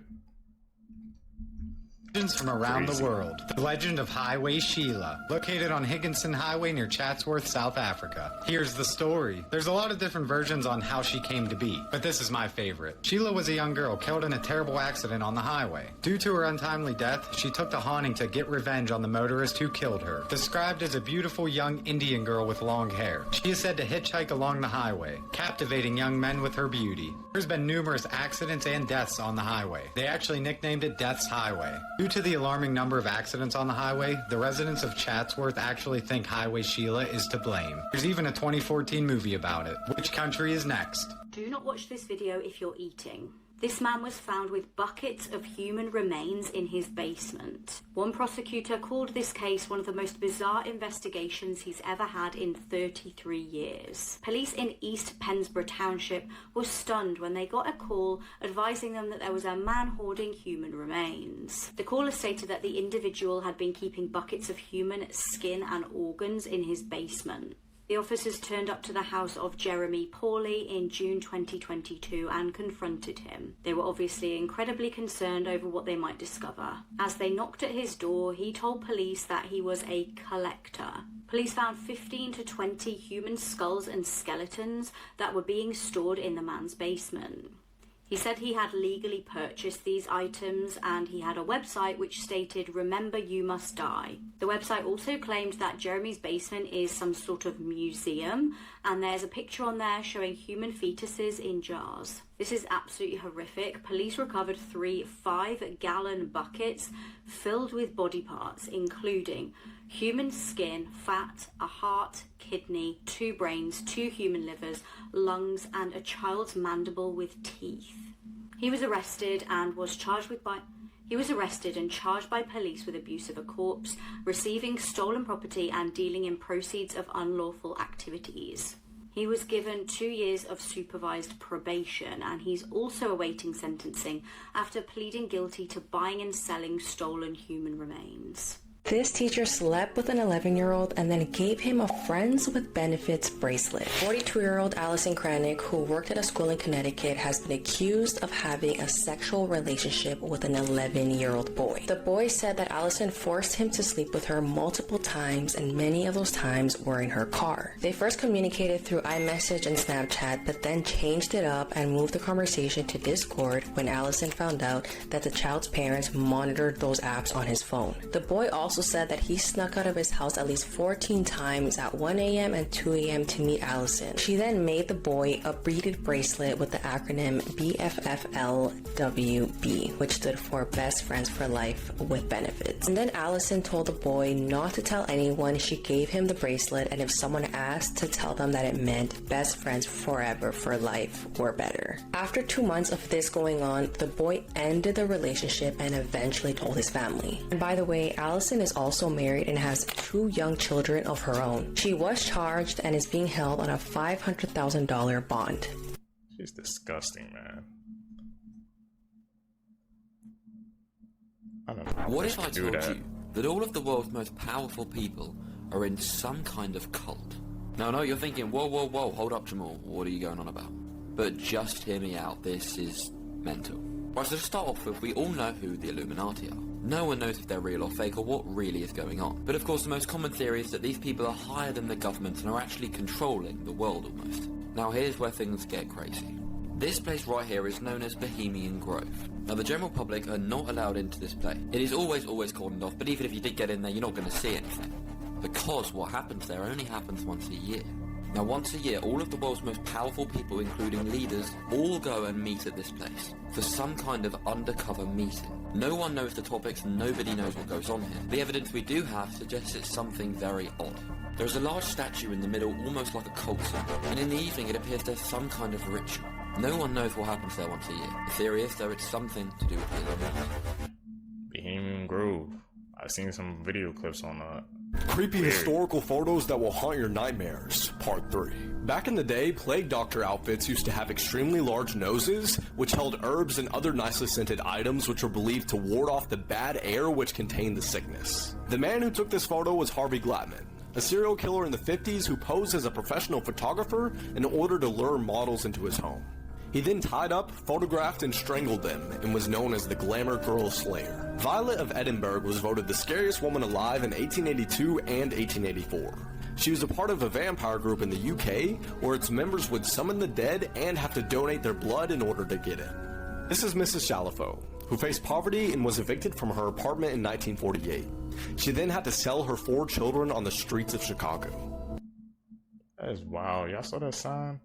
If you're thinking about ignoring your gut instinct, don't. Here are 3 reasons why you should trust it. Reddit user Pagerama said that she was at a festival with her friends, and one of them really wanted to go on this giant drop-style carnival ride. Pagerama said that at this particular time, she just really didn't feel good about going on the ride, and suggested that they do something else instead. Later that day, they found out that a girl had died on the ride, just a few hours after they were there. Apparently, she wasn't harnessed in properly, and she fell out as the ride dropped. A Reddit user we'll call Jessica said that she was walking back from her grandmother's house when a car pulled up beside her. As she kept walking, the car slowly followed. When she looked into the car, there was a man in his 30s or 40s who had the evilest grin on his face. She said that his face has still never left her mind. As he was slowly coming toward her, his eyes stayed on her. She screamed out for help and ran until she found someone that let her into their house. The man didn't leave until they called the police. When they came, they searched his car and found handcuffs, a blindfold, and a big container with 2 holes poked in the top. Her instincts saved her from being kidnapped. Anonymous said that after a party many years ago, he was driving home at like 4 in the morning with his friend who was passed out in the passenger seat. He was driving fast down a steep hill that's like half a mile long. He was on autopilot as he drove down that street every day. Suddenly, About half a block from a major intersection, which he had a green light for, he heard a voice in his head. It said these exact words: "You may want to slow down, because if you don't, you might lose your life." He said that it was weird, because that's not really what his tone of voice sounds like. Anyway, he slowed down as he was entering the intersection, and a car blew the red light at about 60 miles per hour right in front of him. He said that it was so close that he nearly threw up. He started shaking and yelling at his friend about how he had just saved their lives. His friend just groaned and went back to sleep. Imagine going to a family Christmas dinner and almost everyone dies from poisoning. This woman tried to kill her husband's entire family by giving them a cake she baked that was laced with arsenic. 3 family members passed away, 3 others were hospitalized, and this woman who poisoned everyone happened on December 23rd when 42-year-old Diaz Mora baked a cake and invited her husband's entire family over. That evening, they began cutting the cake that they would normally eat on Christmas Eve, and almost everyone complained about the taste and that it tasted a little weird. But they still ate a significant amount of cake, and almost everyone felt sick right away, and 3 people died right then and there. Investigators tested all the ingredients in the house and found that the flour used in the cake was laced with arsenic. But what's absolutely crazy is that a couple of months earlier, Diaz's father-in-law also suddenly died, and they exhumed his body and found high levels of poison. So they think that she also took his life. Now, you guys are probably wondering, well, what was the motive? Why did she do this? At first, the family didn't understand what caused her to commit this crime, but then they thought about it and they remembered a disagreement they had 20 years ago. 20 years ago, and they believe that she might have not got over this disagreement, and that's why she tried to unalive everyone. But things don't even end there, because while Diaz sat in prison, her husband told her that he wanted a divorce. And totally right. With the big cup, I gotta do a lot more than 6 facts. So, fun facts until the Orbis overflow. If you met every person on Earth for just 1 second, it would take you 250 years to meet everyone. Without saliva, you cannot taste your food. 8% of people have an extra rib. The sentence, "Wow, you are cool," is taken as sarcasm 95% of the time. You would have to scream for 8.5 years to produce enough energy to heat a cup of tea. Chocolate contains phenylethylamine, which is the same chemical your brain releases when you fall in love. It's actually possible to die of a broken heart. Bananas are a natural sleep aid, considering they contain melatonin. Your heart pumps about 2,000 gallons of blood a day.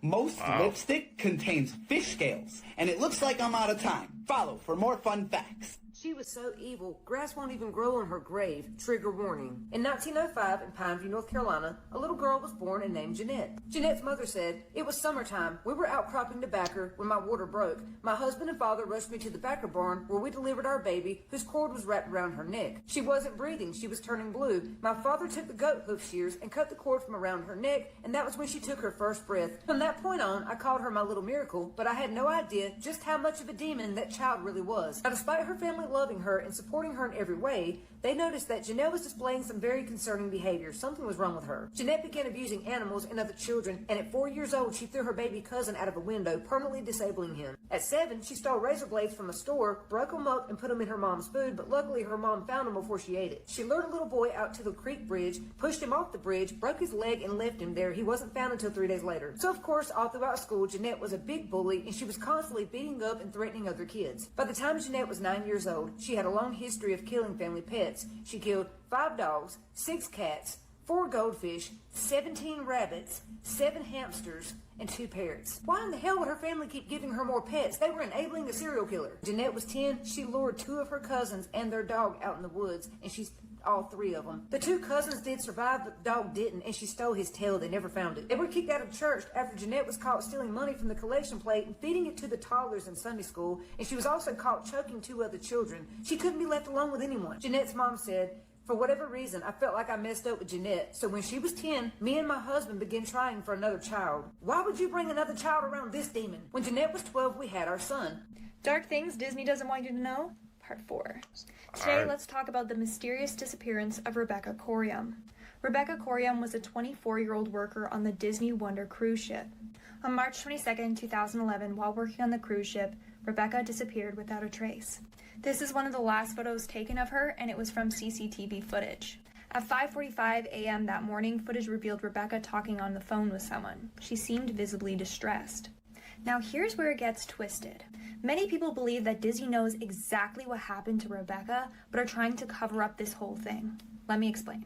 For starters, the captain of the ship said that Rebecca was just washed over by a big wave. They then gave Rebecca's parents a sandal and said that this was hers and it was retrieved from the deck that she was last seen on. Number one, the sandal wasn't her size. Number two, it wasn't her style. It was also revealed that Disney had edited the CCTV footage.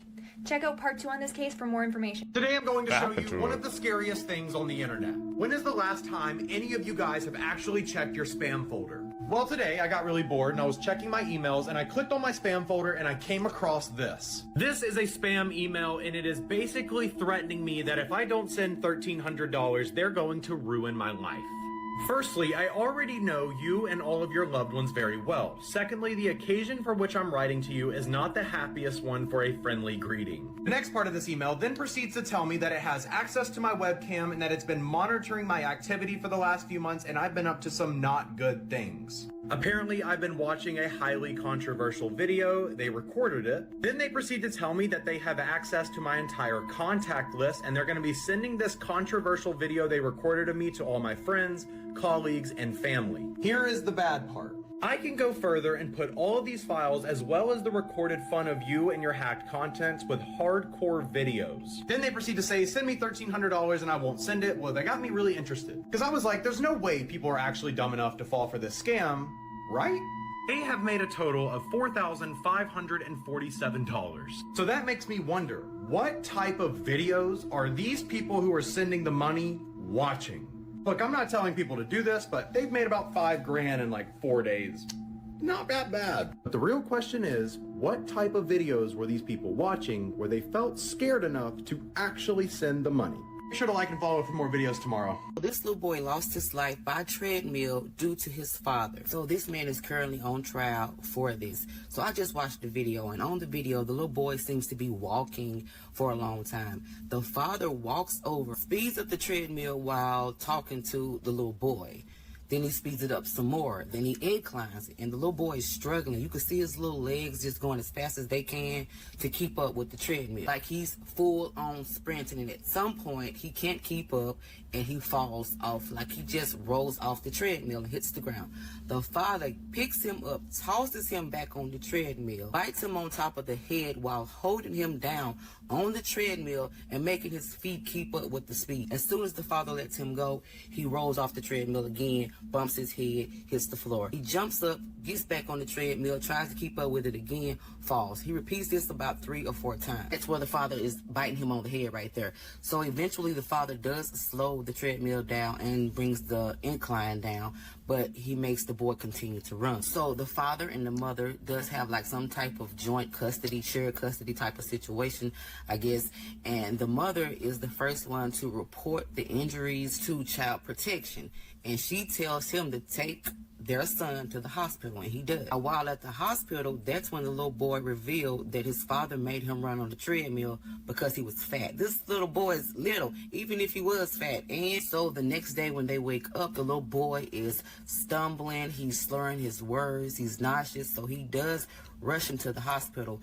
And while they're getting a CT scan, the little boy has a seizure, and they have to take life-preventing measures, and they were unsuccessful. The little boy did pass away. Now, the autopsy revealed that there were blunt force injuries. It was cardiac and liver contusions, sepsis. There was lacerations on his heart and liver. Now, if you go to YouTube and watch the video, because his father is currently on trial, and it shows the video, when y'all see how hard this little boy kept hitting that treadmill when he fall, and the way his dad would put him back on there, you'll see why he had the injuries that he had. And they have offered the father a 30-year plea deal, and he turned it down. They got footage. I'm glad he turned it down. He gonna get even more time. This is his own kid, man. People are just 3 children were found in a basement wrapped like mummies. In 2003, the Pasadena area was shaken when 4 young children went missing over an 18-month period. There were no witnesses, no leads, and this left the entire community terrified. The case finally broke when police received a 911 call from a boy who went by the name of Mikey and said, "My mom is scaring me." Sheriff Robert Miller went to the home for what should have been a routine welfare check, but he never made it out. He was later found deceased inside and mauled so badly that investigators never really knew what exactly happened to him. Once police arrived, they started searching the home and they went down in the basement, and that's when they discovered 3 of the missing children. Each one was deceased and they were wrapped in fabric like mummies, and they were placed in disturbing positions. The person behind these kidnappings was Abigail Reed, and she wasn't in the basement. She was found upstairs in a hollow hallway. In the kitchen, investigators had discovered a handwritten note that they believed that Abigail had wrote. The note said, "The 4th one is different. He's drawn to the darkness. He'll survive because he's the one." The 4th child that she is talking about is that young boy who called 911, whose real name is Michael Morris. During captivity, Abigail had brainwashed him into thinking that she was his real mother. Police had discovered him locked in a closet, malnourished, and deeply traumatized. After that incident, Michael had spent nearly 20 years in a psychiatric hospital in San Bernardino County. But in October of 2024, he was released. Around that same time, Abigail's younger sister Alice was promoting a book about her sister's life and crimes, and all of that publicity triggered Michael. On Halloween night, Michael had attacked Alice in her home, unalived her boyfriend before heading to the TV studio where she had just appeared. Once he was there, he opened fire and unalived 7 people before stabbing the host, Jennifer Novak. Jennifer fought back, turned the knife on him, and stabbed him in the face. Michael survived, was arrested, and is currently awaiting trial in 2026. To this day, Michael has never really explained what happened inside of that house, and in fact, he has never spoken a single word since that incident. But here's the twist, none of this is real. The missing children, the disturbing note, the boy who never spoke, even the Halloween massacre, it's all a part of a chilling plot for a brand new horror movie called Dramatica. This film blends horror with the realism of true crime to make you think that this was just ripped from the headlines. And that's what makes it so terrifying. The child is believed to have been abducted from his home.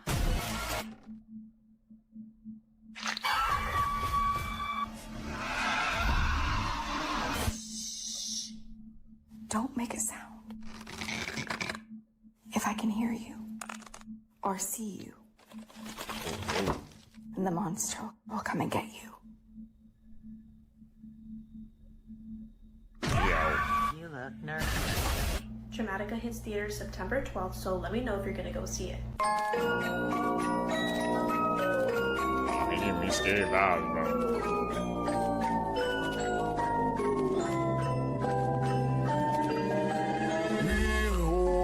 Dis-moi qui est le plus beau, qui t'a devenir mégalo. Viens donc chatouiller mon ego.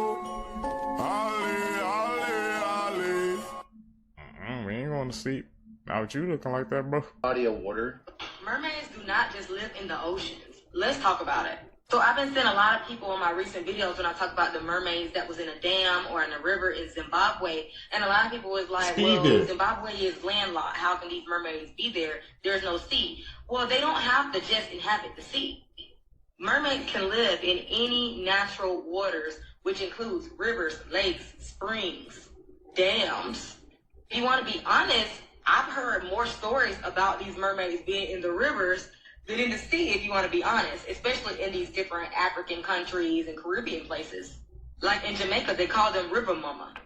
And a lots of the different stories that I've heard from my followers and just people around and that I've looked into, everyone that I know is always talking about like people getting abducted by the river when they're going to wash their clothes or they're getting water and stuff like that, and the mermaids abduct them. Yeah, they are in the sea, but like I said, mermaids are everywhere. They're in any natural bodies of water. No, they can't be in a man-made lake or a man-made pond or river. Anything that's a natural body of water, they can be in. Stay weird. And there's too many stories to not believe this. Like, too many stories around the world. Man,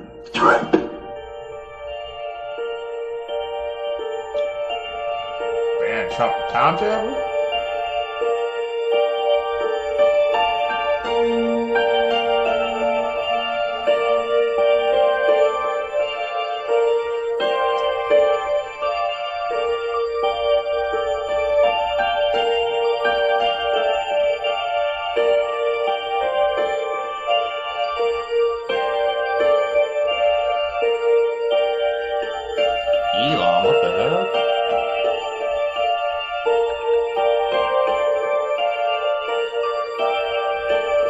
Tesla Yeah, logo. see the protests that are happening in France? Crazy. BlackRock is heavily involved in this Mercosur trade deal. It's a long-planned EU free trade agreement and would create one of the world's largest trading zones covering 780 million people. Sounds good. Except it's not. Why? Why? Because it will primarily be about agriculture. Because it takes away all regulations that Europe has strongly held to with pesticides, with all these things that go into foods, like American food. All the farmers of Europe will like basically lose their jobs. But so far, only 2 countries have voted yes on it in Europe, and the rest, including Macron, has said no. But like all these protests are happening, and like all these farmers are literally like dumping manure. Say And what like, you will about the French, they know how to protest. dude, they really do. They like brought a whole tractor of potatoes and just dumped it in the middle of the road. Yeah. And like people couldn't drive over a pile of potatoes. That's hilarious. And this is where France government goes.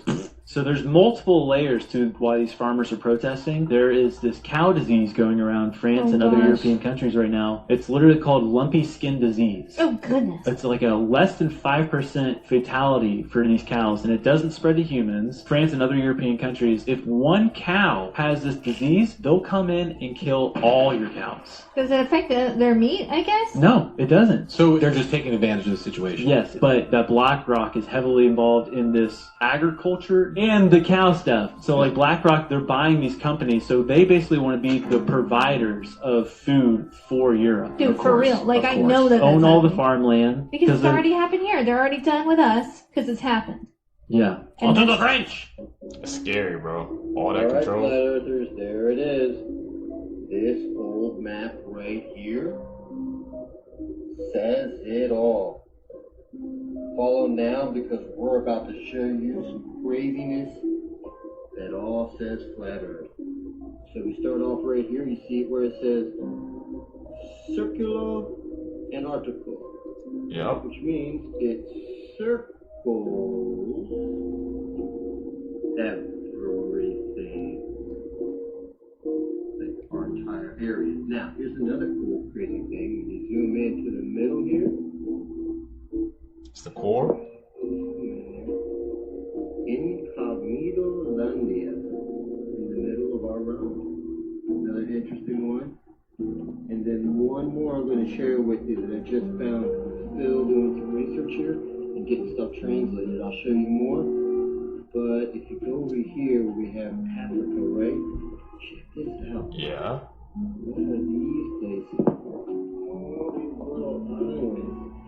Looks like this is Artemis. There. Here. Chunks of land. Really, really interesting. Anyways, I thought this was kind of cool and wanted to share it with you as I dive more into this map and this entire book. Lots of maps here to go over. So please, like, follow, and share, and let me know what you think in the comments. Why they telling me, they told me, yeah, J-Man, be careful around Lil Zay, they drinking blood and eating brains. Where did that come from? Where did that whole scenario come from, bro? Break that shit down to me. Drink blood and eat brains, folks. We started that shit, folks. Like, what does that mean, bro? Like, don't be starting that shit. Like, what you mean we started that? That's like vampire type shit, gang. No, I already know it's like vampire type shit, but Is that like that's a real whoop? That's real deal. You know what I'm saying? Come on, bro. That's real deal. Don't fry we my drink brain. blood and eat brains. Wow. What does it mean when we reach? Okay, was not expecting that. It's taking me a minute to process that. Tell me down below, man. What do you guys think? I'm gonna need you guys' help with this one. The point is where we're disguising the towers inside of crosses and churches, placing them over elementary school cafeterias, over high school football fields. In fact, this one has two, disguised as palm trees where you run your errands, in the parking lot of the grocery store where you buy the food you eat, on the side of almost every road and in almost every neighborhood. And the nicer the neighborhood, the nicer the fake tree. Or how about the random fluorescent lighting that's been popping up around cities that apparently requires more than a bulb, pole, fixture, and wiring? I believe this is us slowly consenting to the beast system, which has always revealed itself on the outskirts of the cities and subtly within. because even the double-cross power lines resemble the satanic Leviathan cross. The full Leviathan cross has a Ouroboros, which is a symbol that has surfaced along with many of the tech companies. Notice, so they just put it in front of our faces. To add to the apocalypse vibe, I just believe that Africa, yes, the continent, may be splitting apart. A massive crack stretching several kilometers made a sudden appearance in Kenya in 2018 and has been gradually growing ever since. In fact, several cracks in various countries in Africa have opened. But thankfully, this is not a sign the world is ending, because this splitting process has been happening for millions of years. This area sits atop a juncture of 3 tectonic plates that are very slowly peeling away from each other. And over a period of a few more million years, not only will this movement break Africa apart, but it will create a brand new ocean. There are still some big unknowns, but what scientists do know is that it is splitting at a rate of roughly 7 millimeters annually. And hey, some people consider 7 millimeters to be pretty hefty. Nah, y'all, this shit right here is crazy because half of the country just lost service at the same damn time. Reports are saying network outages hitting half of the United States right now. I'm talking Tennessee, North Carolina, South Carolina, Georgia, Alabama, Virginia, and many more. They said whole cities lit up red, showing the outage on the map. They had phones glitching, internet dropping, calls not going through, people apps was freezing, everything. Company like, nah, y'all chill, it was just a internal network issues. But people looking at it sideways like, all these places at the same time? The crazy part is, this shit popped off right when JD Vance went to go meet with officials that was in Denmark and Greenland. So y'all let me know, is that all just a little coincidence or is something else to it? But we gotta keep it real, y'all. When millions of people experience the same thing at the same time, you gotta start asking questions. Y'all let me know down below in the comments. Did y'all experience this outage? Do you got Verizon? Is your shit still done? Let me know. Bruce Lee was murdered because he was bringing Eastern spirituality into Western scientism. Like, imagine believing that the most disciplined and supreme martial artist of his time would die from a simple headache tablet. The idea is ludicrous. The official reports claiming that he died from a cerebral edema is only a half-truth. He was poisoned. The odds of him dying from that medication is millions to one, even according to the official narrative. They even went to lengths to claim that he died from hashish, or cannabis, which has never happened to this day. In reality, it's probably soft disclosure that his cannabis was laced. He was developing too much influence, and he threatened the power structures being put into place. Trouble began to emerge in Hong Kong with the film Enter the Dragon, between Bruce Lee and the Chinese film producers that quote-unquote made him. Notably Raymond Chow, who was rumored to be the prime suspect of his death. So the conflict escalated when Bruce Lee accepted the lead role in that film. He was drawn to the way that they portrayed martial arts and the deeper philosophy behind it. He felt called to the US to influence a different outlook of the Eastern world, which he surely has. See, Bruce couldn't be controlled. The triads pressured him to sign exclusive film deals, but he refused. Raymond knew he was losing Bruce to the US studios, thus losing his golden goose. And Bruce was disrupting the power structure of the martial art film industry, and that made him a target. See, he was even planning to create his own film company, using many stuntmen such as Jackie Chan, and that would have eventually dominated both Hollywood and the international box offices. And they couldn't let that happen. So his first collapse would occur in a Hong Kong movie set, likely due to laced hashish, which he used often. And when he went to the hospital, doctors found no cause and gave him a clean bill of health. He then spent months in Hollywood with no issues, but the moment he returned to Hong Kong, he mysteriously dies in the hands of the same producer, Raymond Chow, and Betty Ting. On the day of his death, Betty stated that Bruce wasn't feeling well, so she gave him Equigescent, which is just a combination of meprovimate and aspirin, only for him to never wake up again. So it wasn't just a pill, but a combination of whatever was laced in his cannabis that was fatal. Bruce Lee held many spiritual concepts of self-mastery, free thought, and unlimited human potential that started influencing the Western mindset. But again, they don't want a merging of science, spirit, and mind in a single individual, because if that happens, a person will start asking too many questions they don't want asked. And if you think his death was an accident, what about his son Brandon Lee? One of the only few people in Hollywood history to be shot and killed on a movie set, despite blanks being used. What are the odds that both father and son would die in such highly unusual and improbable ways? The truth is clear. Whatever the true cause was, Bruce Lee's death was no accident, and neither was his son's Brandon. What should be remembered is how Bruce Lee lived his life is far more important than how he lost it. Bruce Lee, man, legend. Love Enter the Dragon, bro. Actually, one of my favorite movies of all times, man. He's about to dominate the film industry, bro. Tragic. that Jake Paul is running around with a lace front beard after Anthony Joshua beat that ass. So a celebrity beautician is saying that one of her colleagues is installing a lace front beard for Jake Paul because of that big ass jaw after Anthony Joshua rocked it. Oh, you don't believe me, right? Look at this shit. One of my very good friends is a grader for film and TV, so as you can imagine, she meets a lot of people. I woke up to this text message from her today. Girl, one of my girls just installed a lace front beard on Jake Paul. He's fucked up from that jaw surgery, but doesn't want the public to know. He's paying out the ass for glam. When I saw the replay of that knockout and I saw his jaw move to a whole different side of his face, I said, that shit broke. Anthony Joshua almost took the whole bottom half of his face off. And how much of titanium they had to put in his mouth for? How many surgeries he had to have on that mouth? Mind you, we already knew something was wrong with that jaw. The last time they was interviewing him, he sounded like he had a bowl of rocks in his mouth. Jake Paul said he got 4 plates in his jaw. No wonder you getting that lace front beard. You don't even recognize yourself no more. No funny shit? I need y'all to go side by side with Jake's picture and this picture right here. That look exactly like the shit Jake got on his face. Just a different color. Well, I'm glad we don't have to take Jake Paul's boxing career serious anymore. Lace front beard Jake. I'm out. Michael Jackson has been long dead. Michael Jackson died. Listen, everybody don't know this. Michael Jackson died. When the thing came down and he had the curl and it caught fire.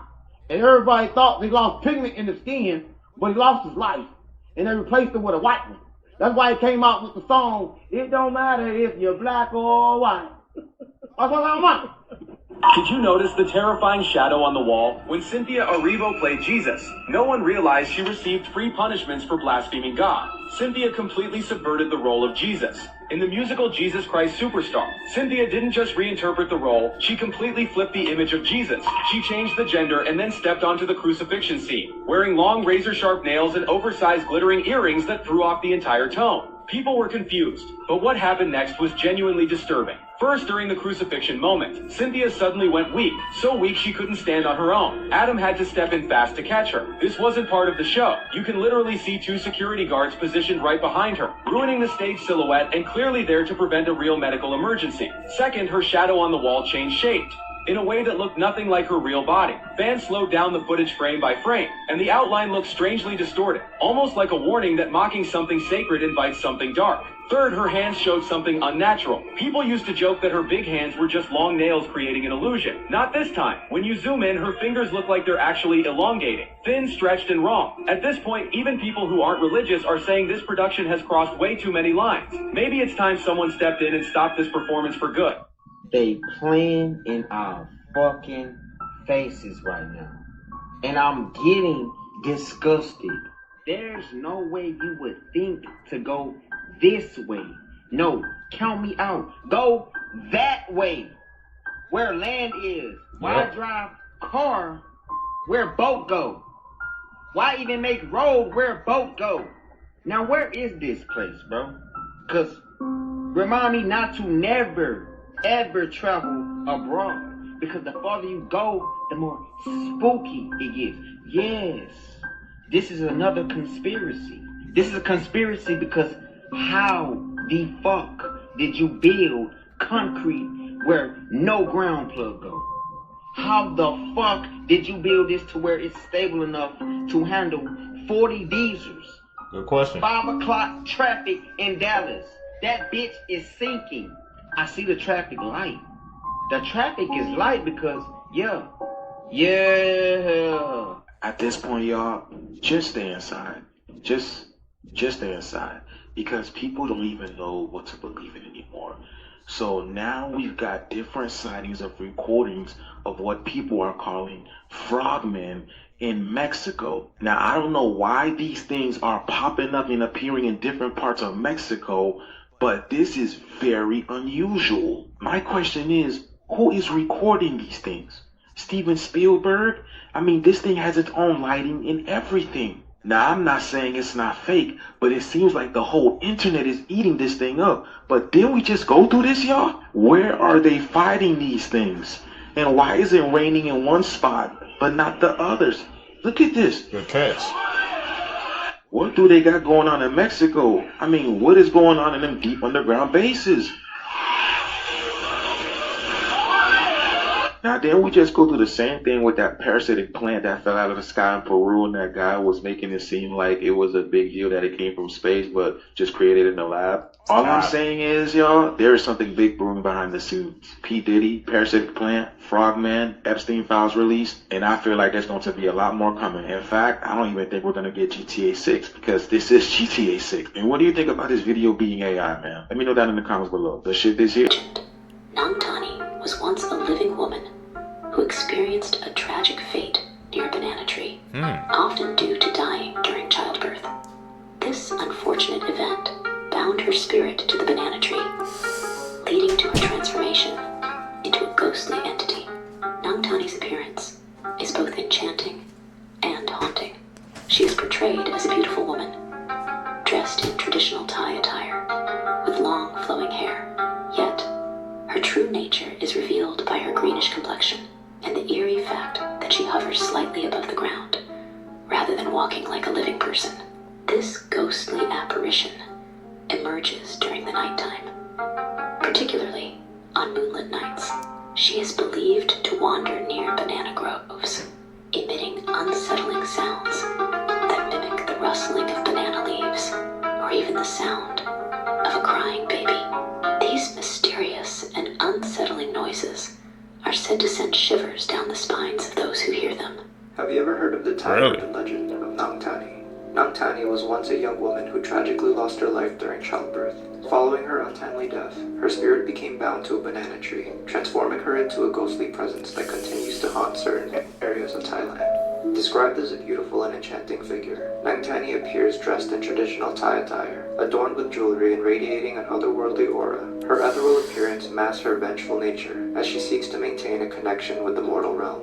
Nangtani is most active during the night, when she detaches herself from the banana tree and floats through the air. She often chooses to appear near banana plantations or rural areas where the trees grow abundantly. With her seductive charm, she entices unsuspecting passerby, drawing them closer with her allure. Encountering Nangtani can have dire consequences. Some accounts tell of people falling under her spell, unable to resist her beauty, and becoming entranced by her presence. Those who succumb to her charms may face illness, misfortune, or even death. Others believe that encountering her can lead to a string of bad luck that follows them throughout their lives. To protect themselves from the haunting presence of Nangtani, locals adhere to various precautions. They may avoid traversing banana plantations after dark or carry protective amulets and charms. It is also believed that tying a red or white string around the banana tree can serve as a deterrent, warding off Nangtani's influence. Okay, but that not around the banana tree, man.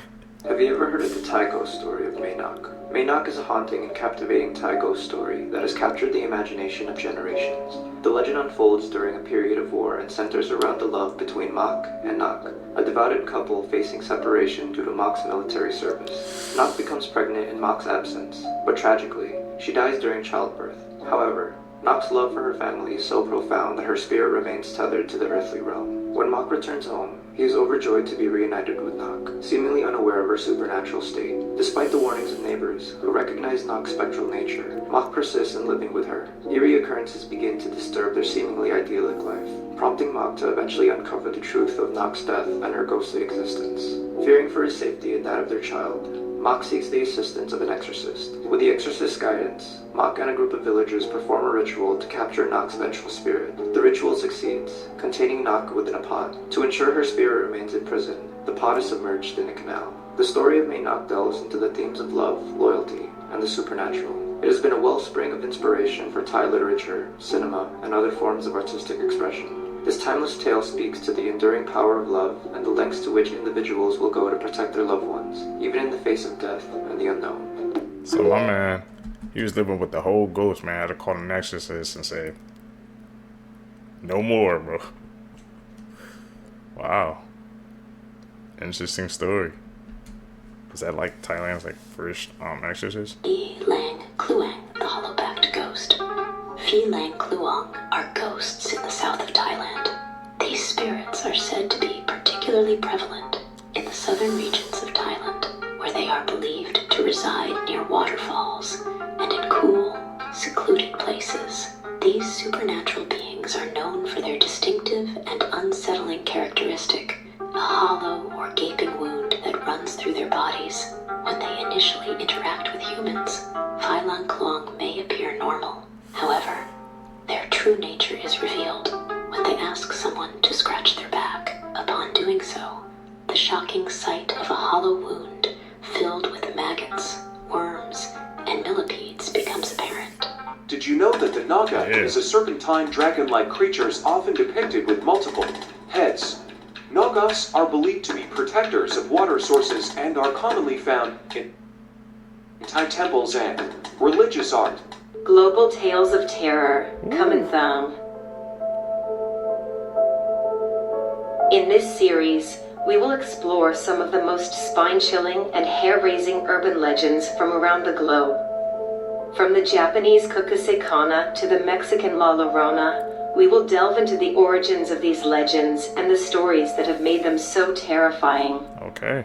So sit back, relax, and get ready to be scared out of your wits. I don't think I can relax. And today's story is about Kamanthang.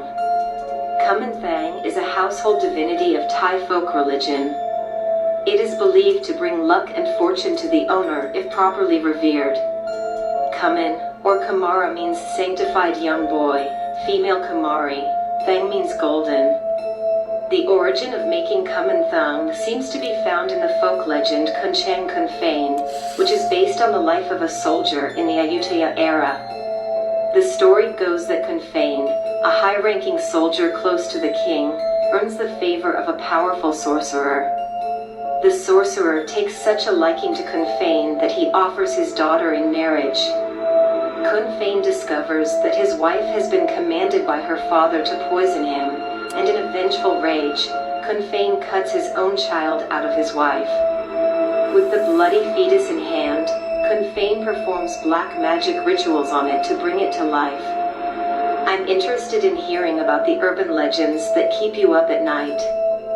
Let me know where you're from in the comments below. I may share the next one from your country. Stop it with the kid. This is going to be the last of my Thai ghost series. If you're scared of ghosts, I would suggest you scroll away from this one. Today we're going to talk about Pi Tai Hong. These are the spirits of people that have suffered a violent or cruel death. Thais believe in reincarnation, but Pi Tai Hong died so abruptly and so violently that they weren't ready to leave. Their spirit stays in constant state of anger and turmoil, and they're not ready to be reborn. They're vengeful, they're restless, and many times they're looking for someone to take their place. I know the story of a man who was driving to see his friend one night. There were very few cars and lights on the road ahead of him. As he was driving, his headlights caught a figure in the middle of the road. What is that? He couldn't tell, but as he drove closer, he realized that it was a woman standing on the road in front of him. He flashed his headlights, but she would not move. She stood there in the middle of the road, just staring at him. His car kept getting closer and closer and closer, and he really didn't know what to do. He flashed his headlights again, and she still wouldn't move.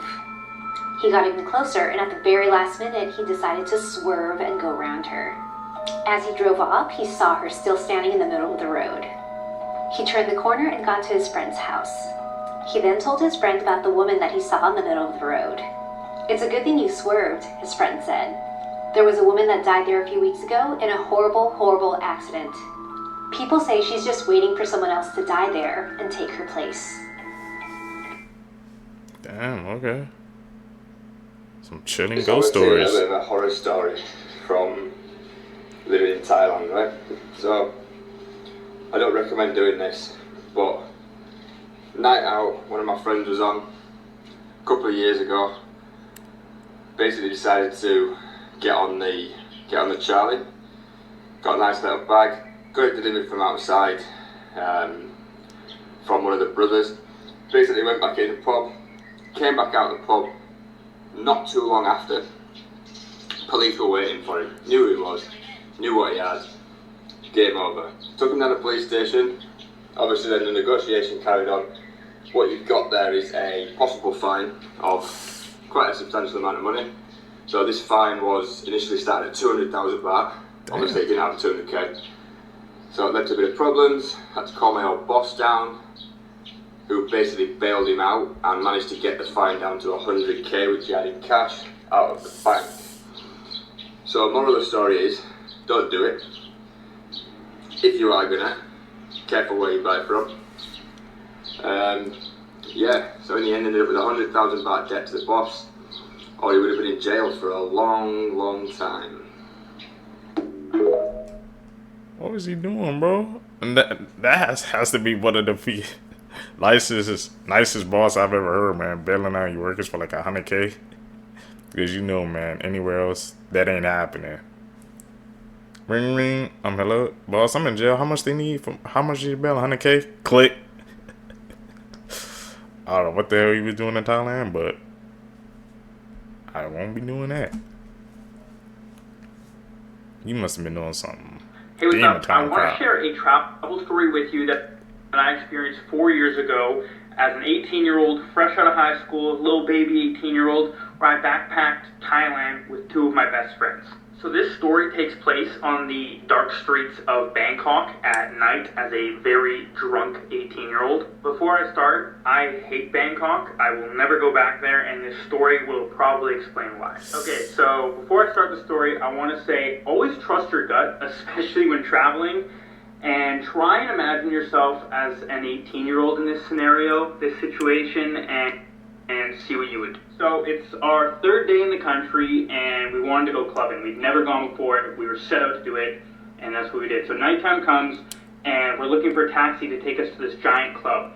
And we end up bargaining with a taxi driver, and he gives us an insane price, like way too good of a price. So it's a 40-minute cab ride from Khao San Road. If you know, you know. And in the cab ride, I started to get a bad gut feeling. I was like, this just feels off. So I went on my phone and I searched up Google Maps to the club to just see if we were on the right track, which we were at the time, but I still felt weird. Shortly after that, he took us to a alleyway. Like this alleyway, it looked like a New York City big alleyway, smelled like shit, like the place where like Batman's parents got murdered, like some shit like that. So he kicks us out of the cab and demands 2,000 baht. We're like, dude, what's going on here? What do you mean? And then from the corner of my eye, I see like 3 big Thai dudes. Now, Thai people are typically smaller, so these dudes were clearly over 6 feet. They're big and they had tattoos. I was like, oh shit, and I was like, sprint, run, and we run out of the alleyway, and we're obviously very shaken up at this point. We're like, holy fuck, I can't believe that just happened. So we realize we're about 40 minutes away from Khao San Road and about 15 minutes walking to the club, and we are in downtown Bangkok. I don't know where this was. So as some drunk 18-year-olds jacked up on adrenaline at this point, we're like, let's just walk to the club. We'll get there sooner. So that's what we do. And about a block away from the club, around the corner, 2 stern-looking policemen in uniform come up to us and they start yelling at us, like voice raised, yelling at us, but they don't speak a word of English. So we're like, I don't know what they're saying, I don't know what's going on. So we just put our hands up, and we're like visibly shaking at this point. We're like, oh my god, I can't believe this is happening. And they start motioning at us in our pockets, like take our wallets and our phones out. We put them on the ground. Again, we're still like, holy fuck. And in my head at this point, I'm thinking, I almost just got abducted, and now I'm going to Thai prison. Bad luck. So they start searching through our wallets. I'm sure they were looking for like baggies of like cocaine or pills or something, which we had none of that on us. And then after, they miraculously motion us, like pick our stuff up and keep walking, and that's exactly what we do. And we keep walking for another block or so, didn't say a word to each other, just complete silence. Like imagine 3 kids on a sidewalk, complete silence, just so shaken up with what's just happened. So we end up getting to the club, we get in line, we wait in line, and then we get to the front of the club where they ID us and they don't even let us in. So we did all of that and we didn't even get let in. We ended up paying full price for a taxi to take us back to Khao San Road, and it was a silent ride home. But this story does have a little bit of a happy ending. We ended up meeting our travel buddy for the rest of our trip that very same night, and the rest of the night went smooth. But I say this story to say, trust your gut, especially when traveling. Like almost off rip, I just felt weird. And this was definitely an adrenaline-filled life lesson for a 18-year-old kid with 0 real-world experience. I mean, this was our 3rd day in the country. So, yeah, do with this information what you will, and yeah, have fun. Oh, I would still say go traveling. Like, this was one of the best learning experiences of my life, and that trip was Okay, man. That's like 2 stories Lee back to Paranormal back. Chick here. Take a look at this interesting video. This was recorded by Damien Ming. He was out mountain biking with a friend in Thailand, in a resort town in Thailand. Normal outing, nothing unusual, until the end when they capture, initially they hear what sounds like a woman screaming. And as they continue recording, they realize they recorded something else, something outworldly, something. A cryptid? What the hell is that? I gotta do my research, man. Spirits in Thailand, P.am. P.am is a ghost who is said to sit on the chest of people while they are sleeping. If you ever suffered from sleep paralysis, like me, it is said to be caused by this ghost. P.am is said to only attack men and not women. So to avoid them, the men would need to put on lipstick before going to bed. This would trick the spirit into thinking you're a woman and it will not dare to sit on your chest. Fun little sip on, man, to confuse the demons. First time hearing about that.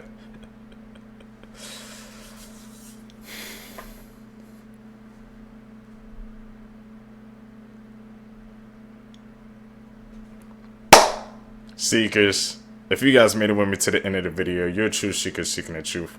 I greatly appreciate the support. Make sure you guys leave a thumbs up in this video. Comment down below if you guys learned anything new. Also, don't forget to hit that post notification bell so you'll always get notified when I upload my next videos. You guys are going to catch me in the next one, man. I'm out. Peace, YouTube.